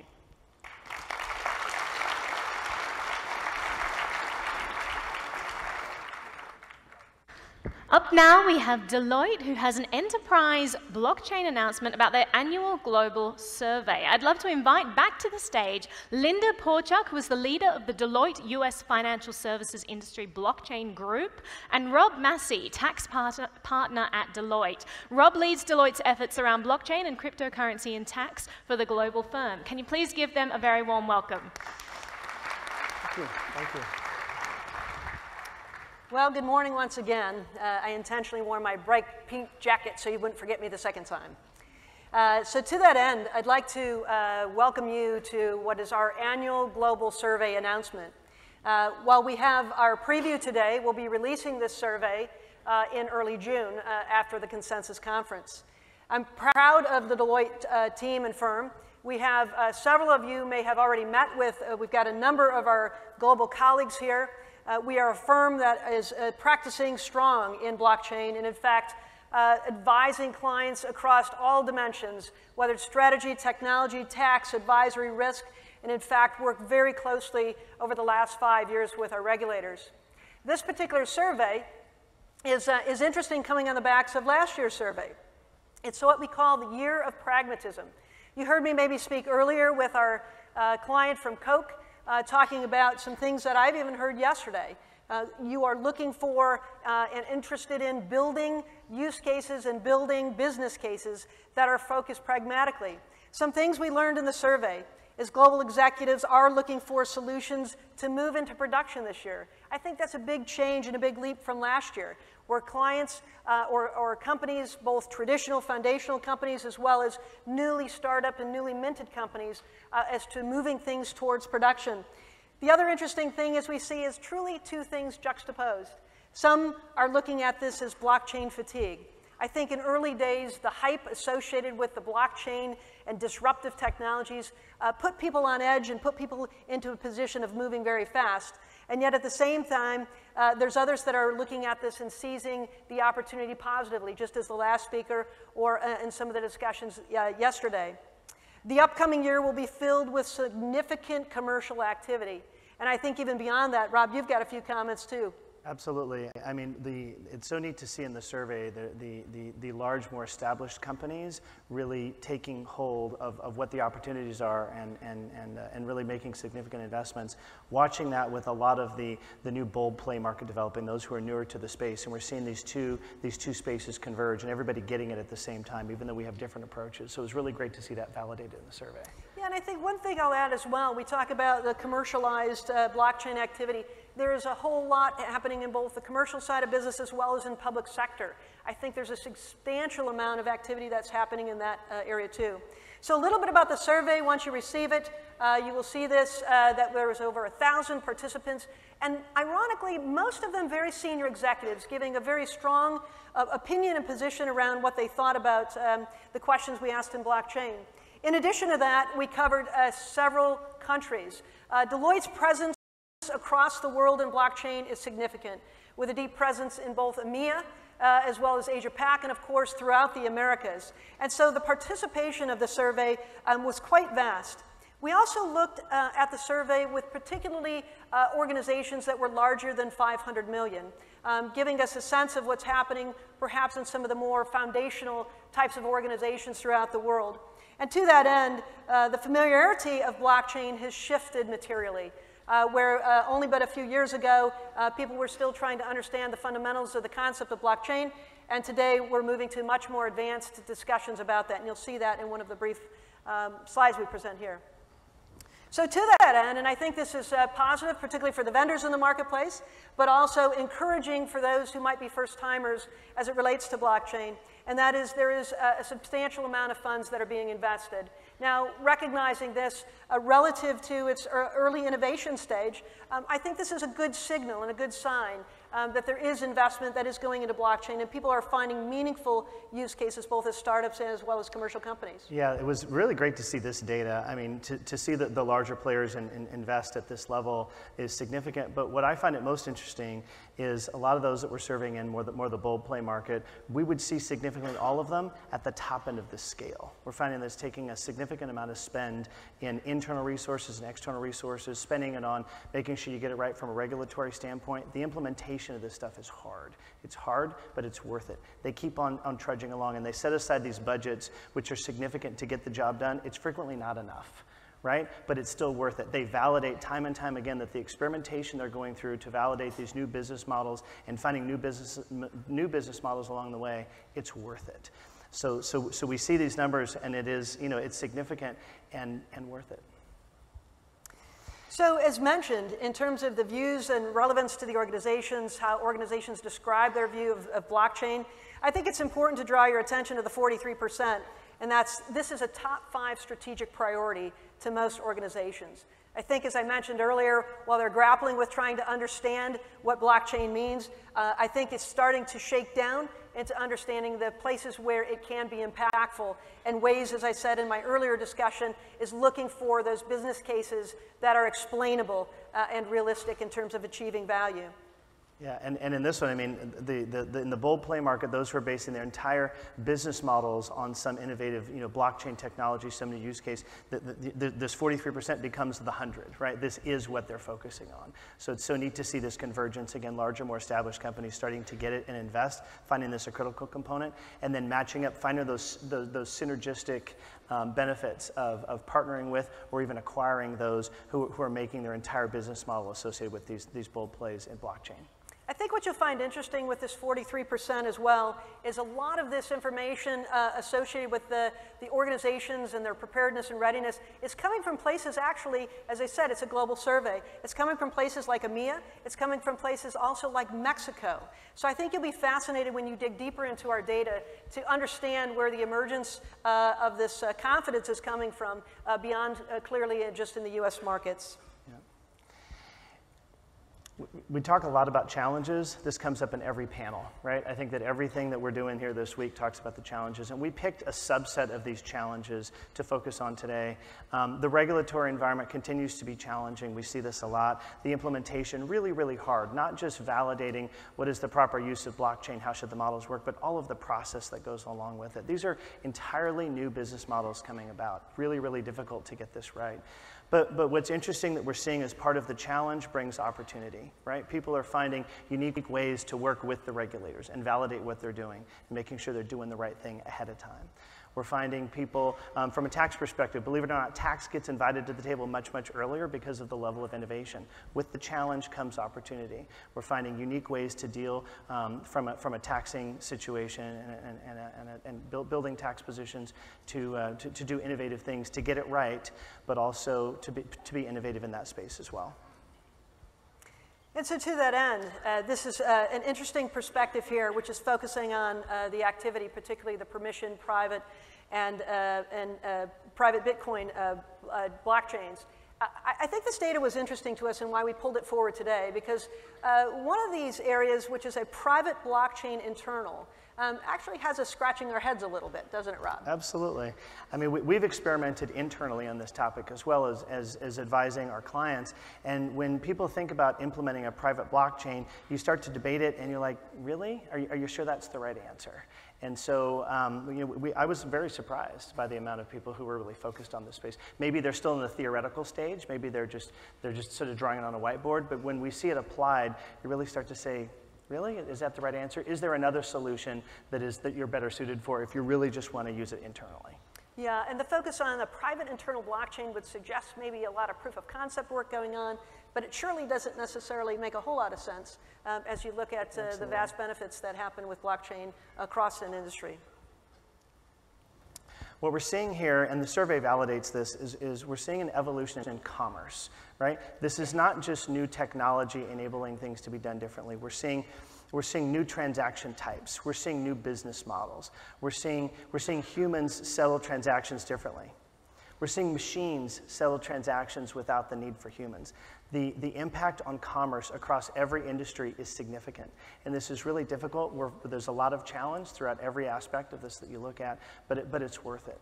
The convergence that we're seeing between larger, more established businesses and those newer, innovative businesses in the bold play market, these folks coming together validates that what we're doing is right. It's bold. This is history we're making here, right? And we're living this together. So great to be a part of this with all of you. Thank you. So we look forward to sharing with you our survey. Again, it will be coming out in June, just after consensus. Thank you very much. Thanks, everybody.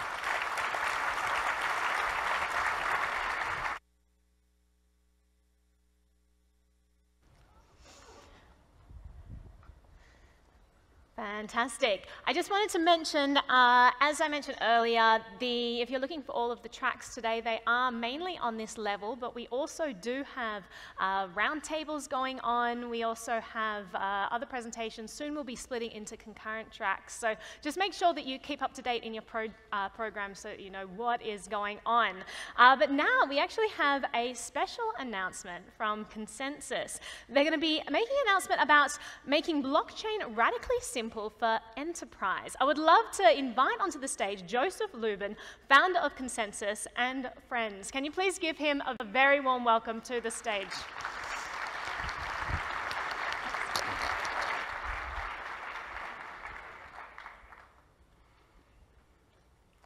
Good morning.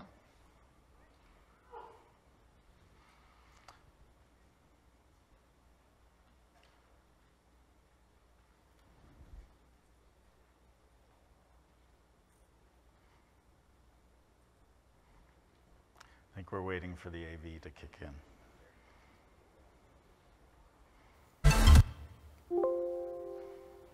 There we go.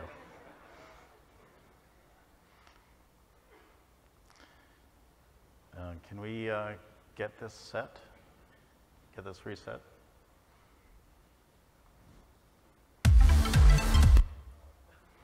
Sorry about that. I have a backup plan.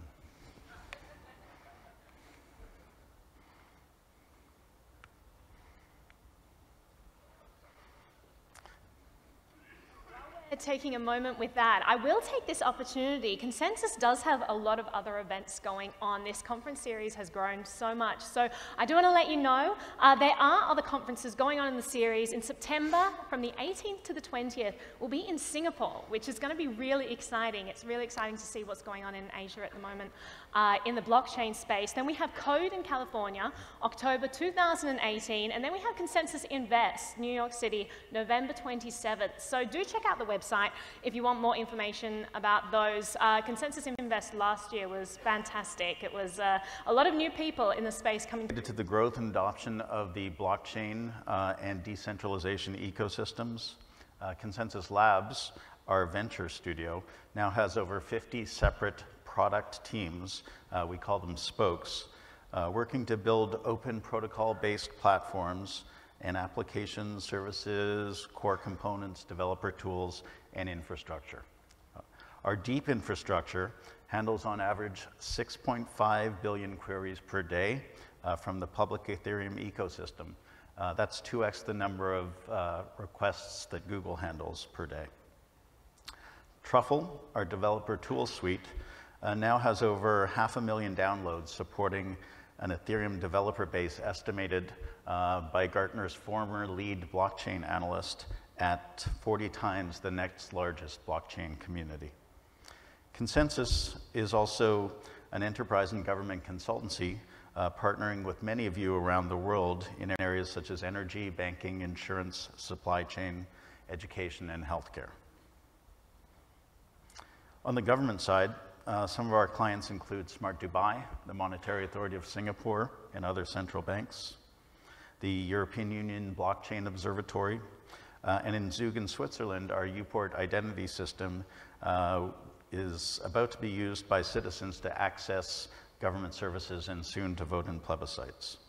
Consensus is a founding member of the Enterprise Ethereum Alliance, a rapidly growing community of over 500 organizations across major industries focused on enterprise requirements, specifications, and use cases. Some time ago, we started building a team with deep cloud experience. That team has been steadily growing and has trained its sites with laser focus on bringing the Ethereum technology to enterprise.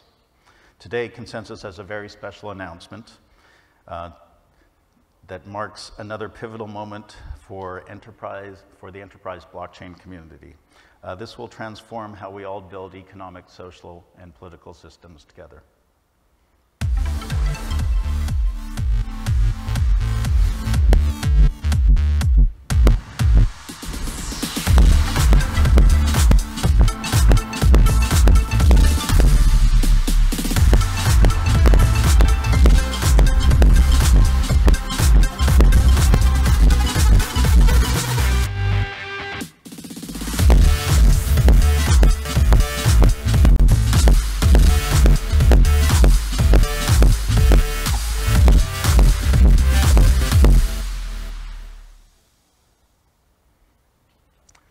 So I'd like to welcome on stage Steve Cerveni, one of the founders of the enterprise blockchain team, Calydeo.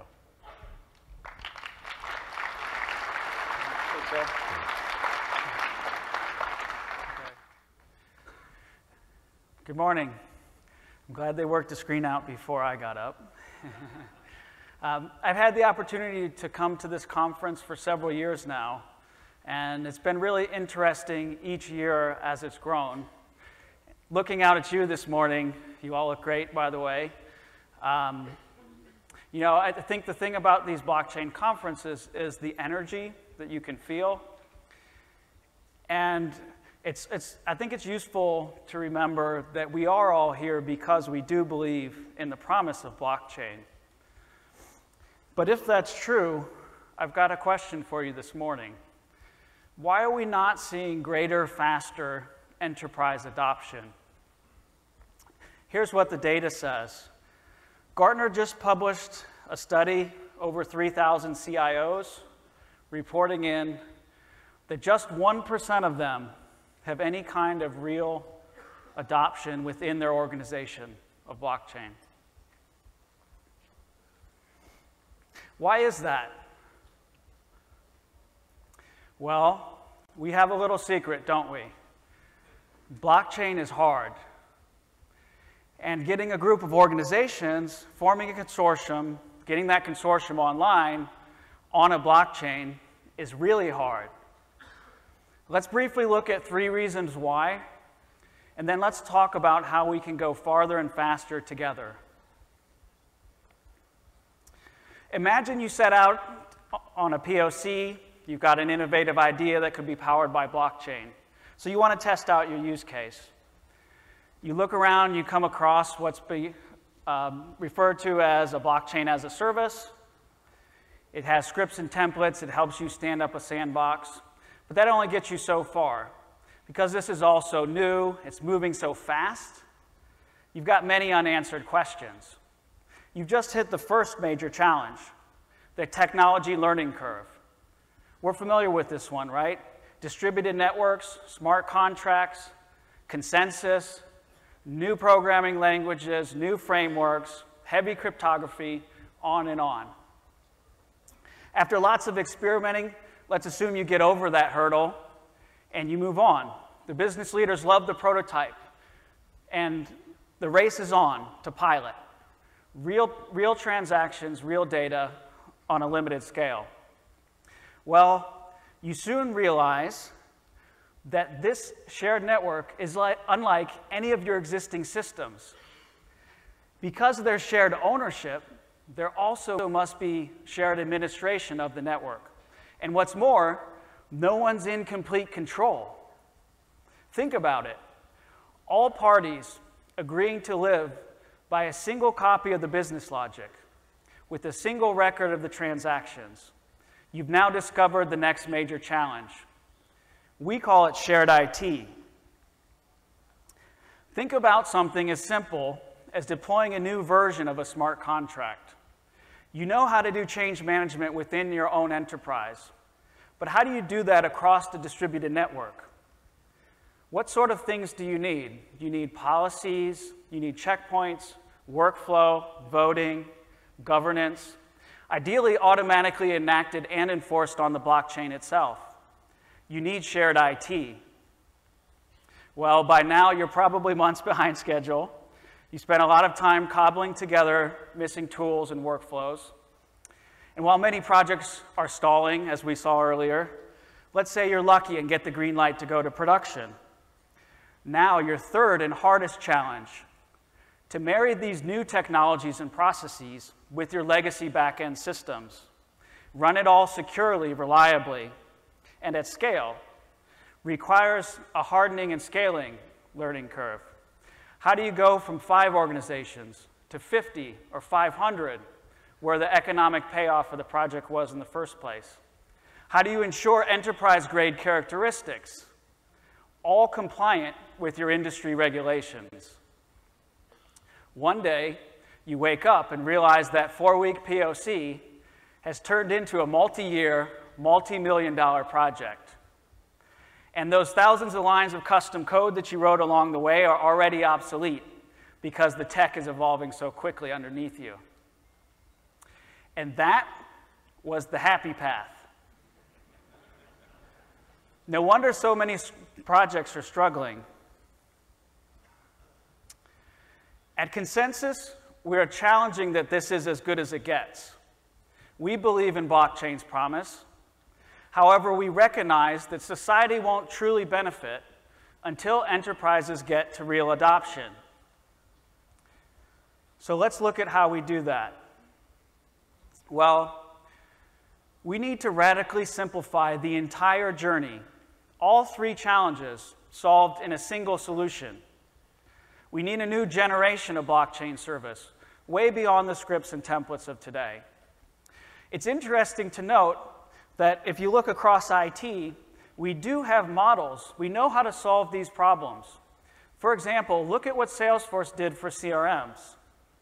We need to bring that level of simplicity to blockchain. Proven deployments, less risk, increased velocity, dramatically lower total costs of ownership. In short, we need to bring a new economic equation to your blockchain projects.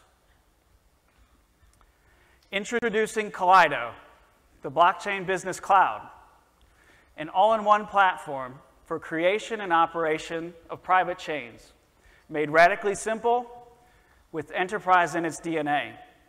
For the first time, the enterprise community can adopt blockchain through a simple SaaS model.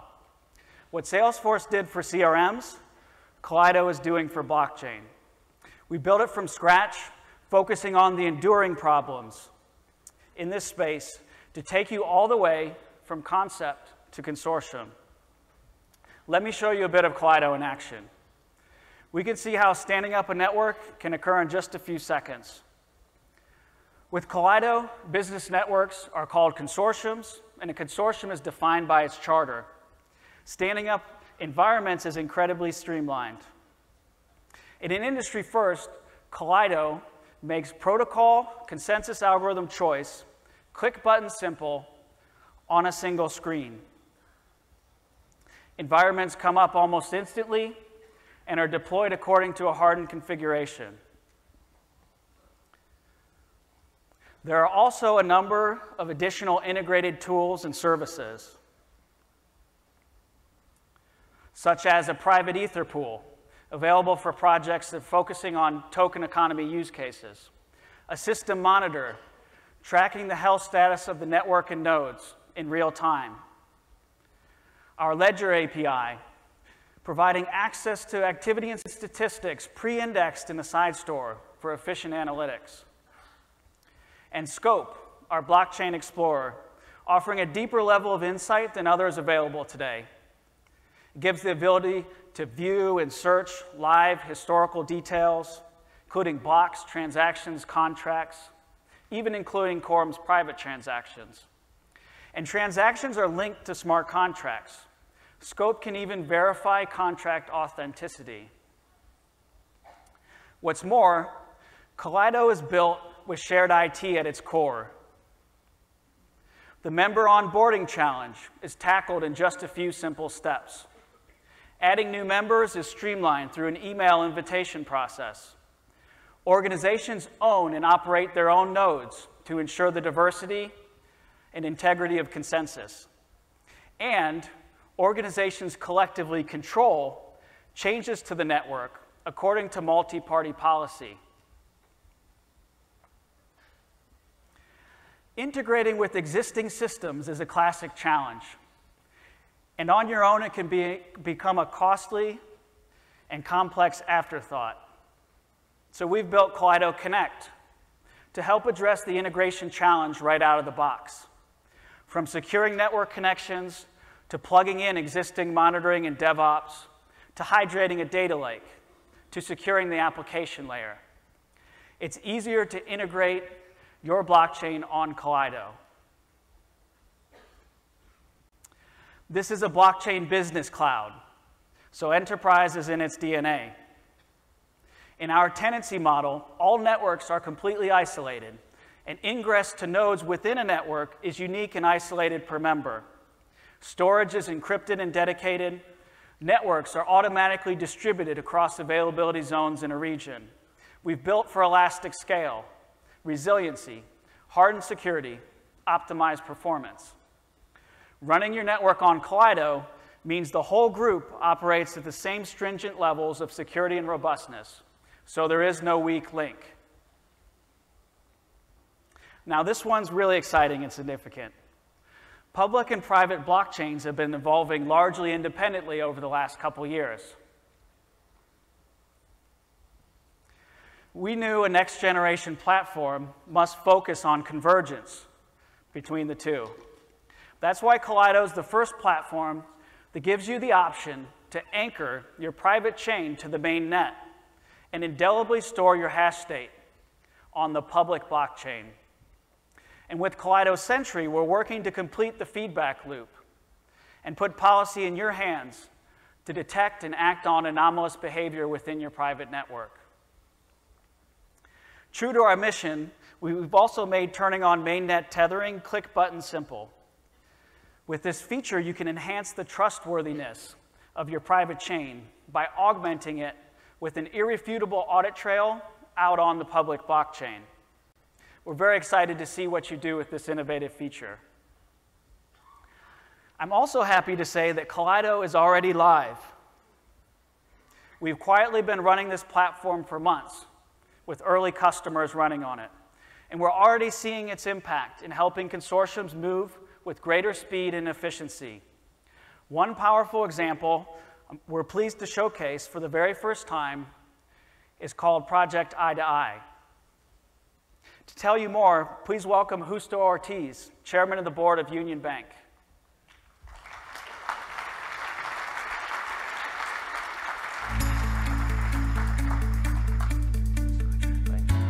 This partnership between Union Bank and between Consensus and Cantilan Bank, what we're all trying to solve is financial inclusion. So the question is, how do we get financially excluded Filipinos who are generally located in the rural countryside of the Philippines? Now the rural banks can be connected one to the other to basically support each other in creating this national franchise.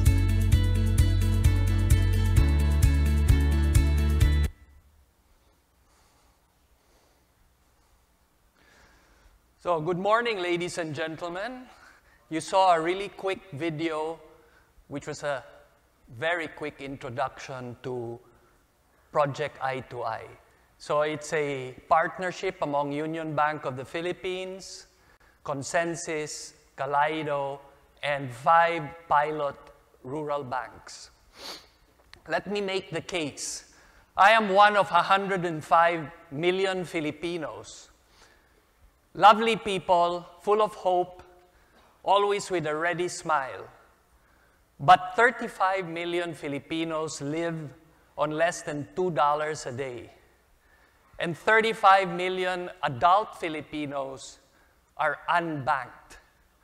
So this is clearly a huge opportunity for financial inclusion, a chance to make a difference in a very meaningful way.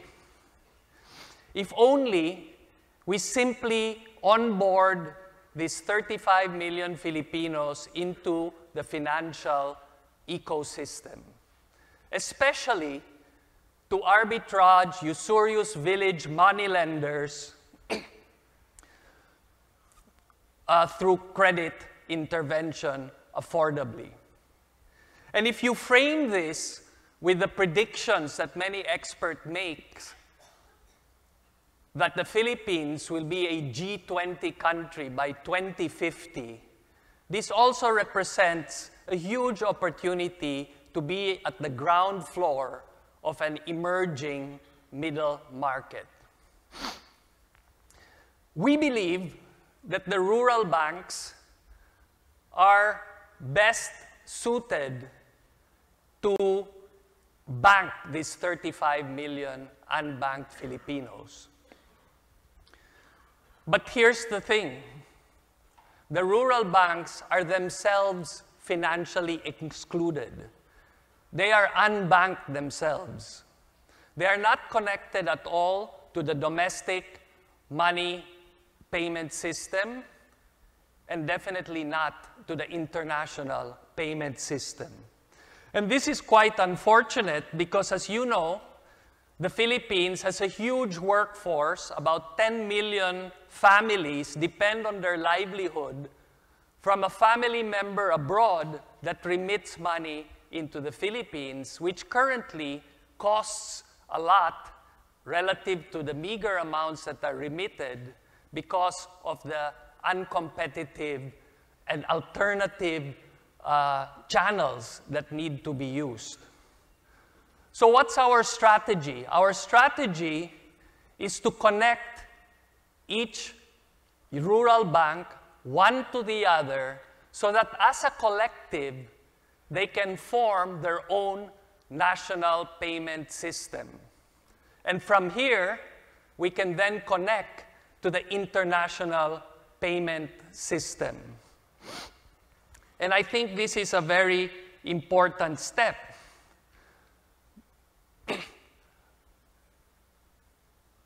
Our solution is Project I2I. So we are onboarding these untrusting actors, the rural bank, onto the blockchain. As was mentioned, we're partnering Union Bank with Consensus, running on the Calydeo platform. But we're not making an off-the-shelf solution. We are working with the rural banks. So this is a story of collaboration and of co-creation. So we're building a decentralized, near real-time, cost-effective, secure retail payment system on the blockchain.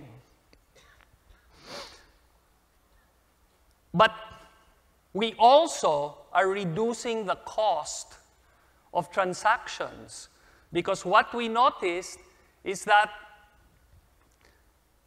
we can eliminate more than 20 transaction steps in the fulfillment of an international remittance transaction compared to how it is currently done.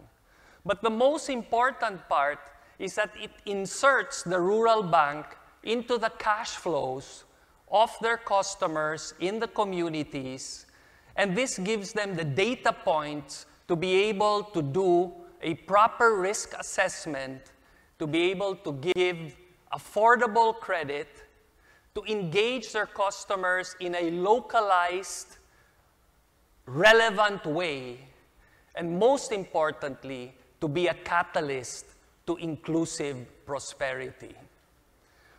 So on May 22, at the National Convention of the Rural Banks in Davao, Philippines, we're going to launch this project.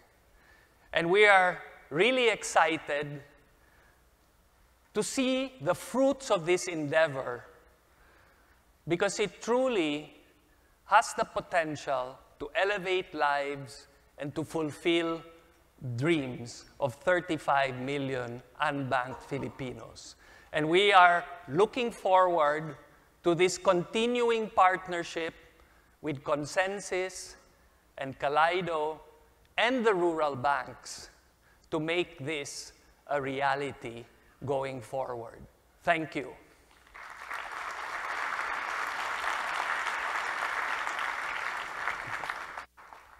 All right, pretty cool. Chairman of the board of a bank who's dressed more casually than I am. Pretty cool. I've got one more surprise for you. You might be wondering where Calydeo runs. We needed a partner that is a proven leader with global reach, scale, production quality in its DNA as well. We're very excited to announce that Calydeo is available in partnership between Consensus and AWS. Please join me in welcoming Josh Hoffman, GM, Global Lead of AWS Partner Ecosystem, onto the stage.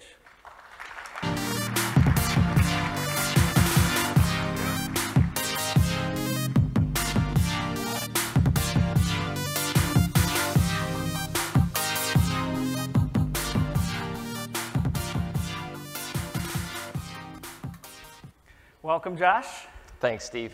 We're pretty excited to be here. I think it's a pivotal day today for the enterprise blockchain community. Let's start with understanding a little bit about AWS's approach to the enterprise blockchain market.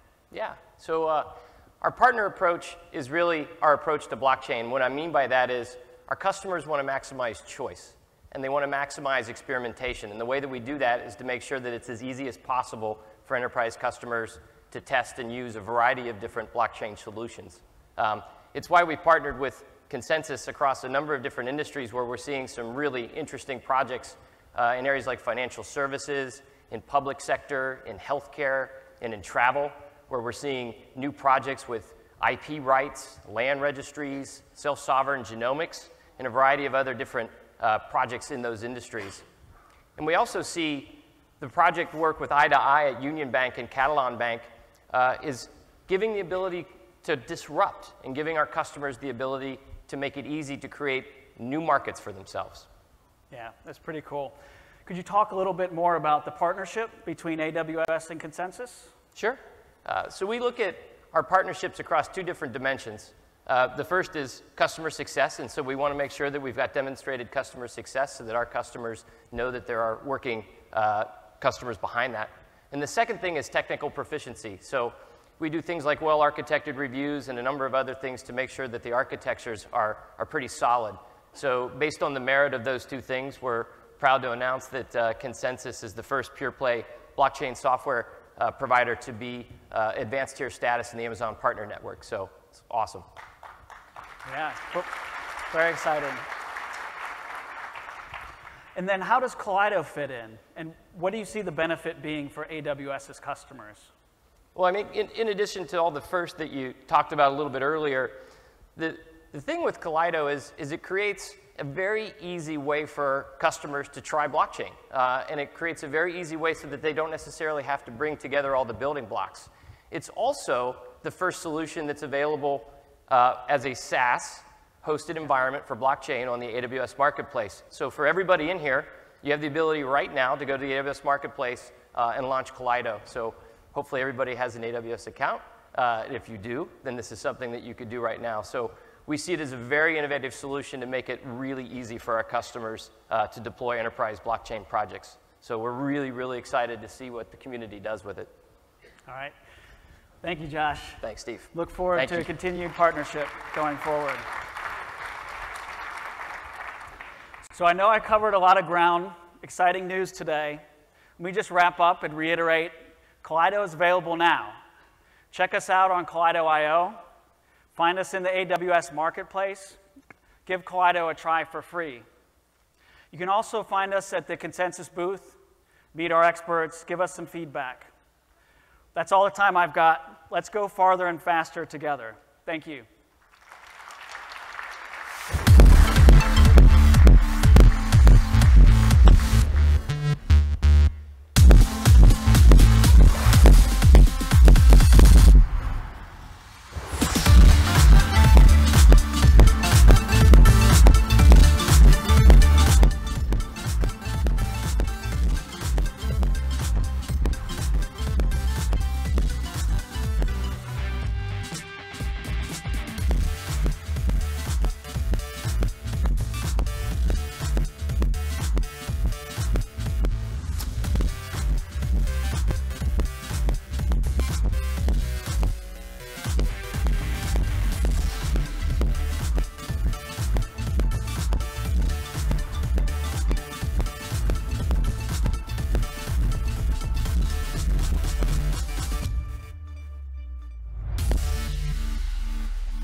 Thank you very much to the Calydeo team and to Consensus. Up now, we're talking blockchain in enterprises, digital trust, real business value. I'd love to welcome onto the stage Torsten Zub, VP, Head of Blockchain SAP. He drives SAP's endeavors with distributed ledger technology, being an evangelist, developing the technological foundation, and implementing end-to-end business solutions leveraging blockchain capabilities. Please give him a very warm welcome. Thank you. I need my slides.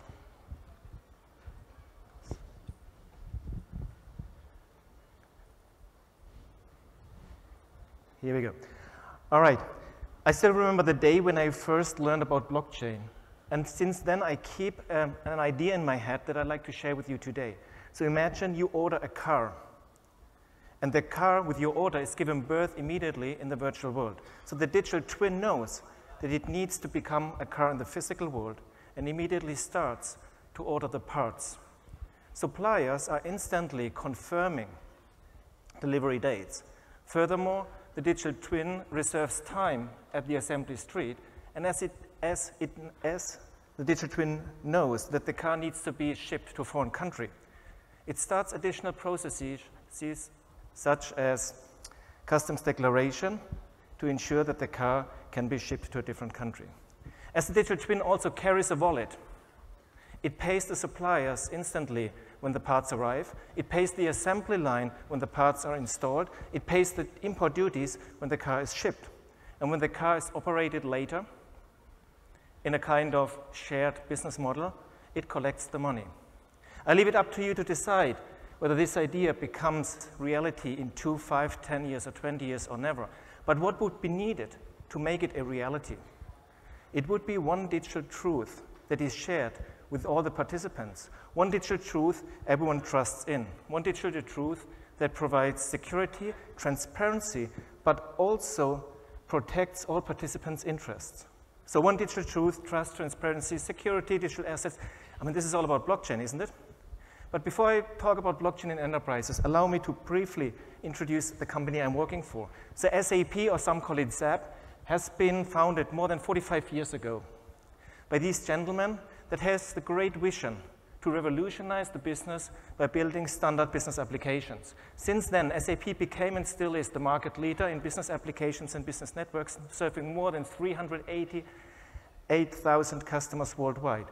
Our ecosystem has more than 17,000 partners, and 70% of the world's transactional revenue touches an SAP system. But let me make this a little bit more tangible.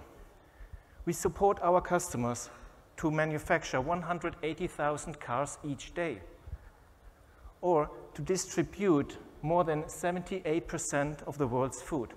And what I found really interesting, probably being a German, that our customers also produce 77% of the world's beer. Right now, I'm sure there's some waiting for you this evening after the show. So over the last 45 years, SAP has redefined how businesses operate to run at their best. However, within the next 5 to 10 years, the world, the economies, the businesses will change dramatically towards self-running enterprise systems, self-optimizing business ecosystems, new markets, new network-based business models, all the way down to the augmented me. So let's have a short glimpse into that future. First of all, IT systems are getting more intelligent, integrated, and self-optimizing. Technology handles repetitive end-to-end tasks, freeing humans to focus on higher-level problems and opportunities. Second, business ecosystems will also change from point-to-point interactions in business networks towards network of business objects that enable a more flexible supply chain down to the lot size of one. Remember my car idea. New trust layers for sharing data, processes, and algorithms across value and supply chain are going to be developed based on technologies such as blockchain. And sharing data and IP within a network leads to group learning and ecosystems optimization.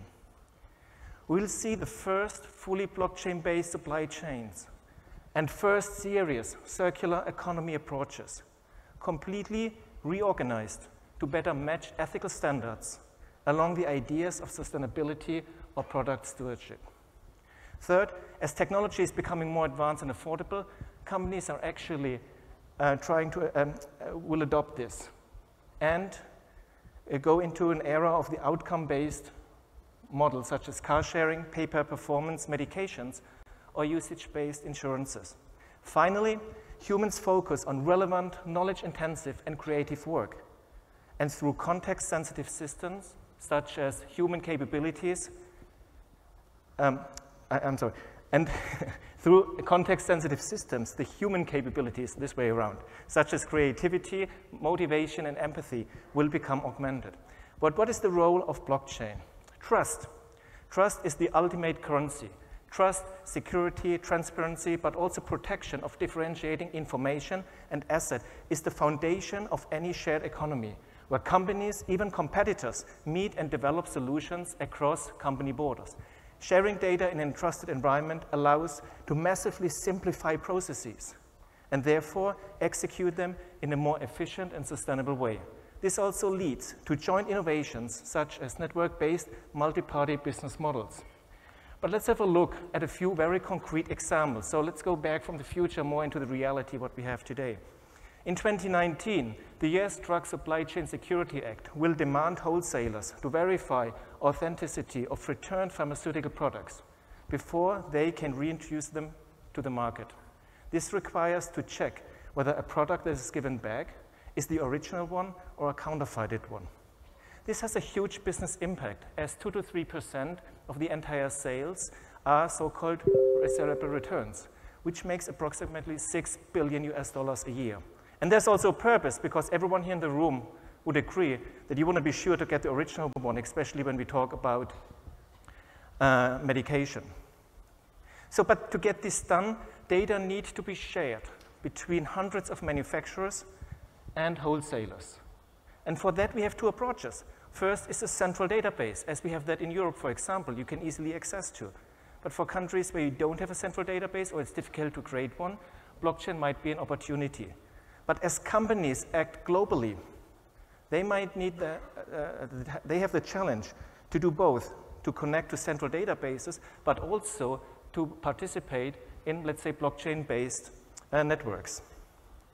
For that reason, together with companies such as Merck, AmerisourceBergen, McKesson, Boehringer Ingelheim, GSK, or Genentech, we successfully implemented pilot and currently productize a solution to cover the upcoming US regulations using a decentralized blockchain-based approach, sharing data to identify and verify products. If you want to see more about it, a live demo, how we did the technical, just join us at our booth. But do me a favor, wait until I finished my presentation.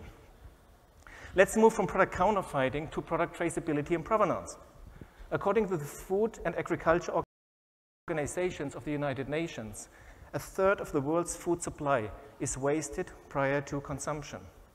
One reason is that food needs to be destroyed during callbacks due to inefficient traceability, but also changing customer expectations. And the increased complexity of food products creates a new demand for traceability of all ingredients.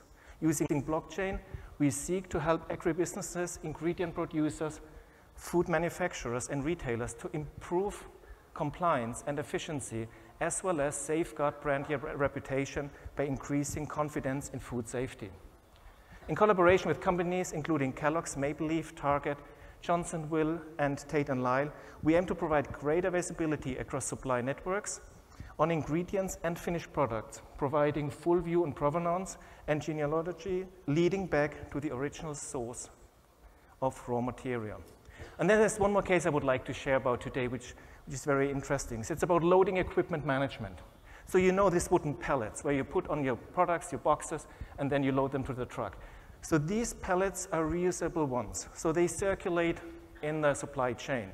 However, this is not a standardized project yet. Companies are still using paper to track their pallets and manually reconcile open obligations at the end of the quarter. Together with GS1, PwC, and 20 customers in that ecosystem, we develop a blockchain-based pilot to manage pallet exchange along the entire supply chain. And why is that so interesting?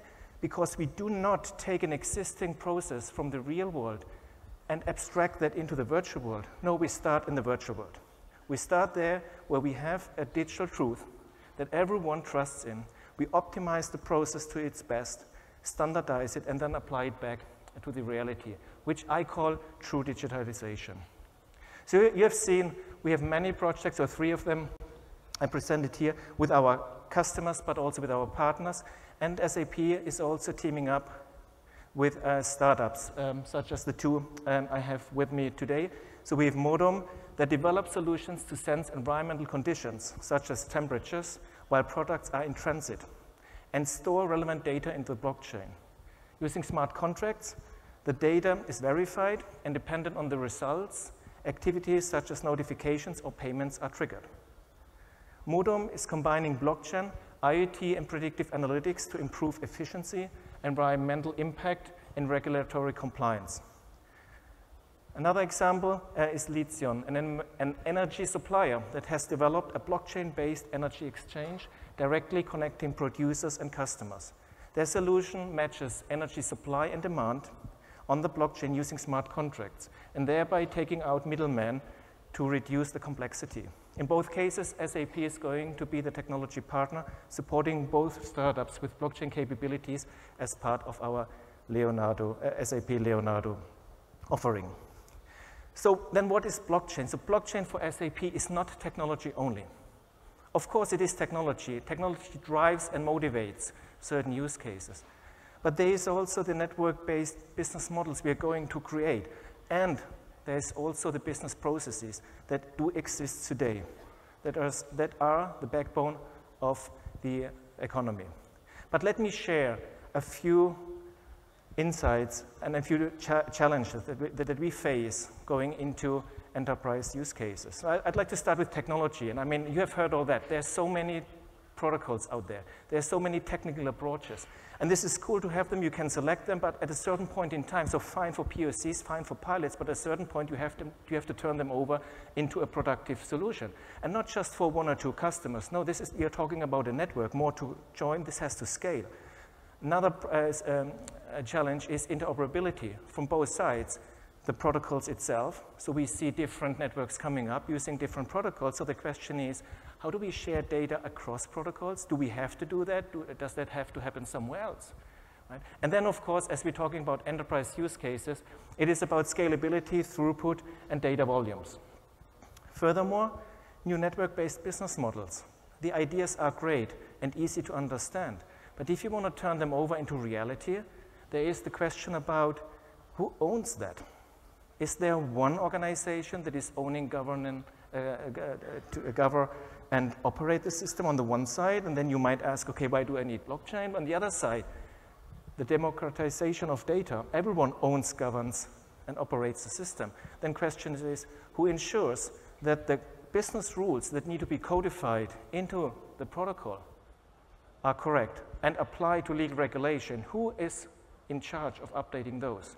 So this is a spectrum from both sides where we need to find answers for. And this also often is then about the discussion public versus permission versus private. And clearly we see at this point in time the most use cases go into private and permissioned ones, and there might be several reasons for, like technology limitations, but also kind of a psychological effect sometimes, I think. It's okay, I'm now ready to share data, but I somehow want to still control the environment where I do share my data. And sometimes that remembers to the cloud. So 20, 25 years back, companies would not easily have put their financial and HR data into the cloud. Today, no one questions that anymore. But I think and hope that this won't take us another 20 years in this case. Business processes is one very important topic. It's like, okay, we have to integrate. But if you do something on a greenfield together with your partners and build it up, then sooner than later, the companies come and say, hey, Torsten, that's great, but I mean, how do I get this back to my process? How do I connect it through? So the question is more about where to start.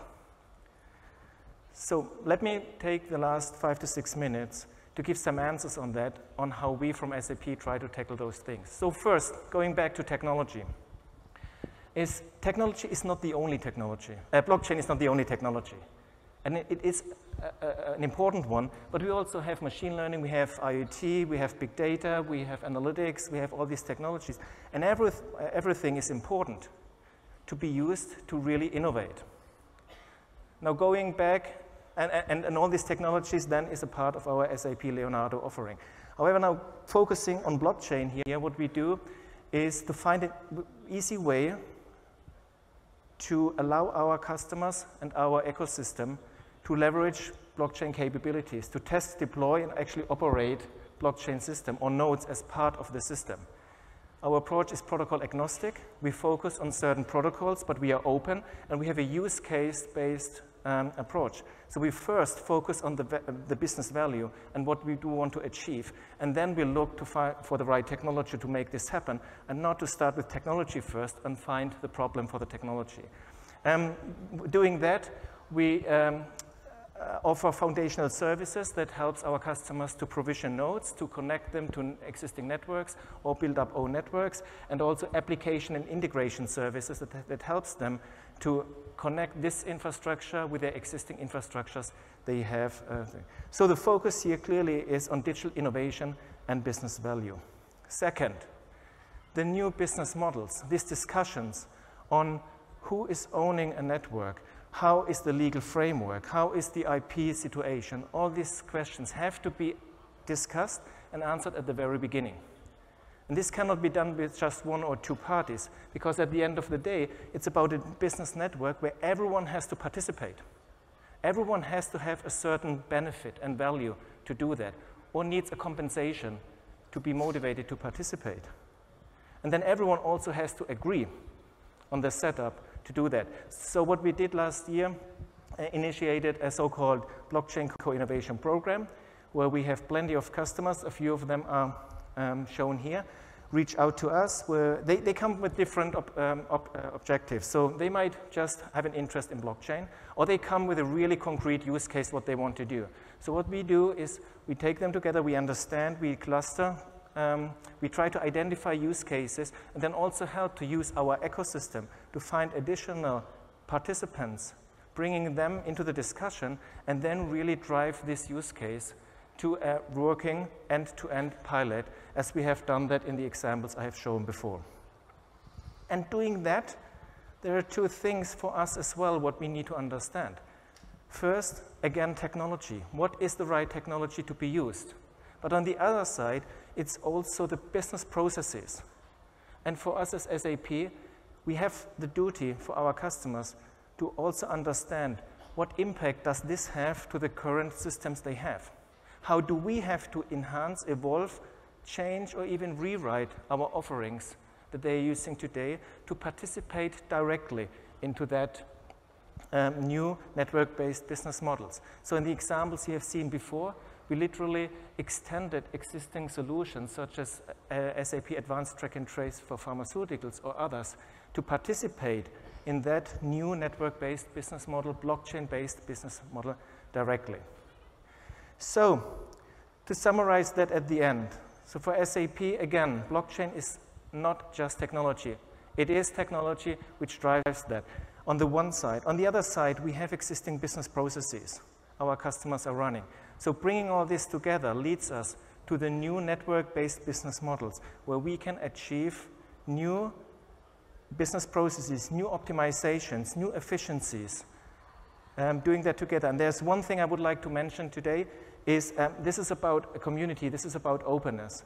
So wherever you are in, whether this is more technology, or this is more the business, whether this is more the integration, or this is kind of the new network-based definition, reach out to us. We have a booth down there. We are happy to have these discussions with you, and we are more than happy to continue these discussions. And with that, I'm at the end of my session. Thank you so much for having me here, and talk to you later.